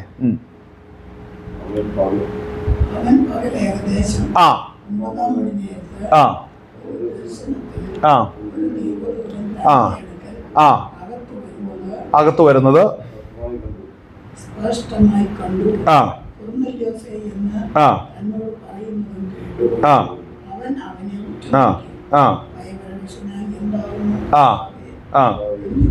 ചോദിച്ചു.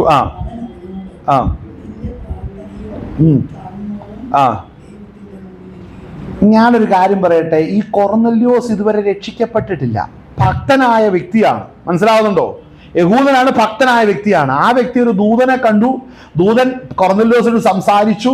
കൊർന്നല്യോസിന്റെ ഒരു ആദ്യമേ പറഞ്ഞു, നിന്റെ പ്രാർത്ഥനയും ധർമ്മമെല്ലാം സ്വർഗത്തിൽ എത്തിയിരിക്കുന്നു. ആമേൻ. Hallelujah, hallelujah. അപ്പോൾ അങ്ങനെ അത് കഴിഞ്ഞ് അടുത്ത് ഇതല്ല വേണ്ടത്, ഇതുകൊണ്ടല്ല, യഥാർത്ഥത്തിൽ ദൈവത്തിന്റെ പ്രോഗ്രാമിലേക്ക് കൊർന്നല്യോസ് വരണമെന്നുള്ള ആലോചന പറഞ്ഞു കൊടുക്കുന്ന ഒരു ദൂതനെയാണ് നമ്മളവിടെ കാണുന്നത്, അല്ലേ? അടുത്ത ഭാഗം വായിക്കുന്നത് എന്താണ്? സ്തോത്രം. ആ മറുപേരുള്ള ശീമോനെ വരുത്തുക, അവൻ ആ ആ പാർക്കുന്നു. ആ ആ ശ്രദ്ധിക്കണം, ദൂതൻ കൃത്യമായിട്ട് പറഞ്ഞു തോൽക്കൊല്ലനാകുന്ന ശീമോന്റെ വീട്ടിൽ സ്തോത്രം.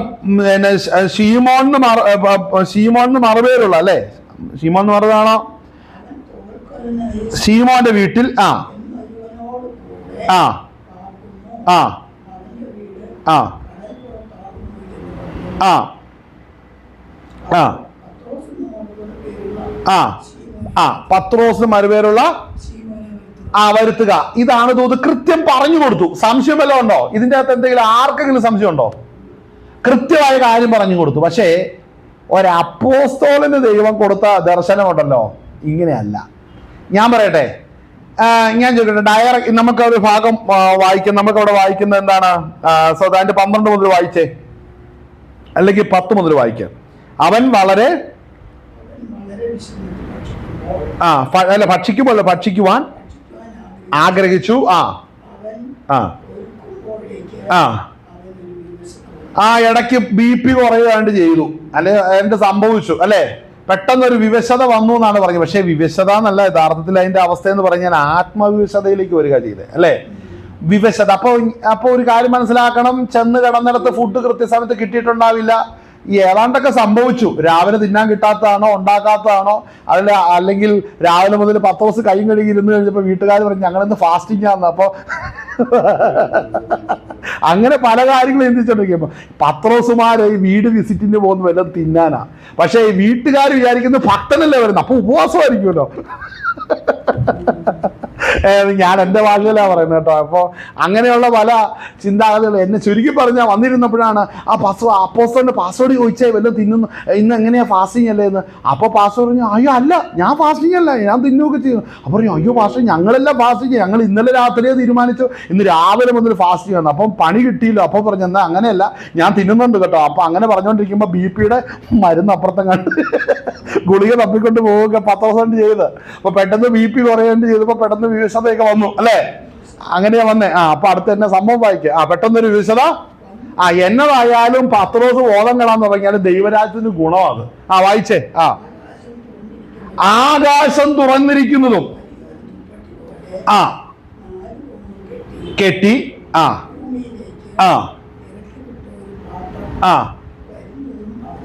വരുന്നതും അവൻ കണ്ടു.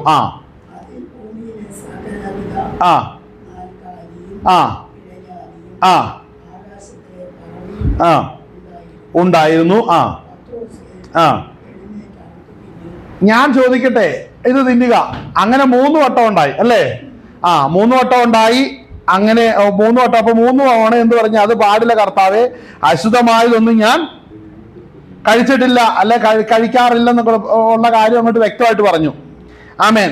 അങ്ങനെ 3 പ്രാവശ്യം ഉടനെ പാത്രം തിരികെ ആകാശത്തിലേക്ക് വലിച്ചെടുത്തു.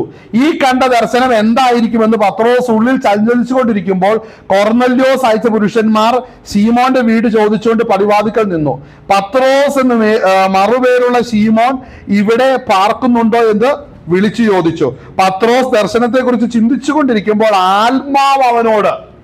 പരിശുദ്ധാത്മാവ് അവനോട് 3 പുരുഷന്മാർ നിന്നെ അന്വേഷിക്കുന്നു, നീ എഴുന്നേറ്റ് ഇറങ്ങിച്ചെല്ലുക, ഞാൻ അവരെ അയച്ചതാകൊണ്ട് ഒന്നും സംശയിക്കാതെ അവരുടെ കൂടെ പോകുക എന്ന് പറഞ്ഞു. ഞാൻ ചോദിക്കട്ടെ, കണ്ട ദർശനത്തിന് മറുപടി ഉണ്ടോ?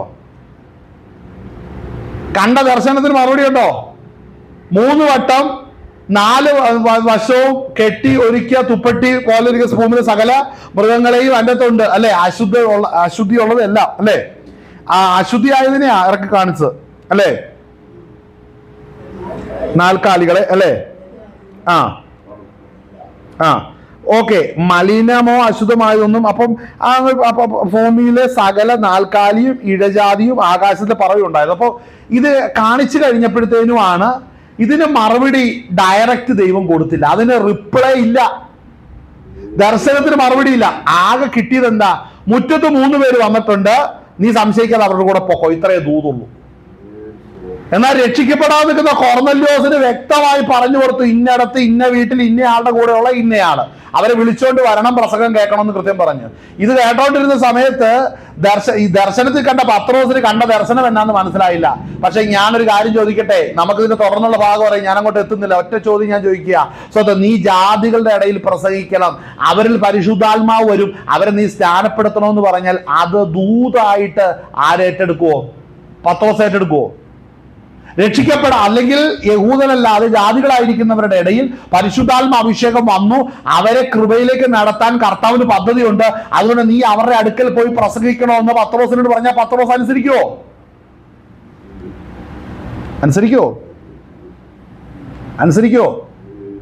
അനുസരിക്കത്തില്ല. അതിന് പകരം ദർശനം കൊടുത്തു.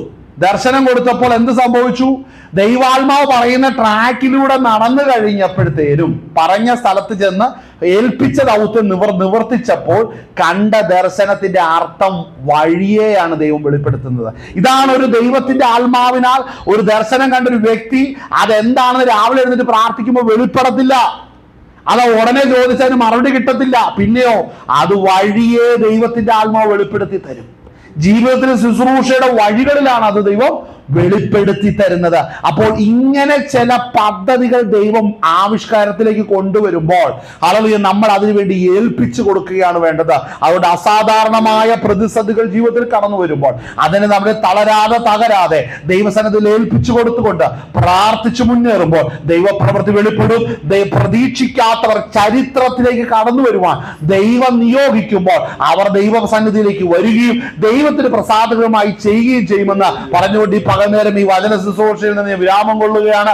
ദൈവസ്ഥലം നമുക്ക് പ്രാർത്ഥിക്കാം, നമ്മുടെ കണ്ണുകൾ അടയ്ക്കാം, ദൈവസ്ഥലം നമ്മുടെ ശ്രദ്ധയെ നമുക്ക് തിരിക്കാം. കർത്താവിന്റെ കൃപ നമ്മളോട് കൂടി ഇരിക്കുമാറാകട്ടെ. ഇത്ര പകൽനേരം കർത്താവിന്റെ സാന്നിധ്യം നമ്മളെ ആശ്വസിപ്പിക്കുന്ന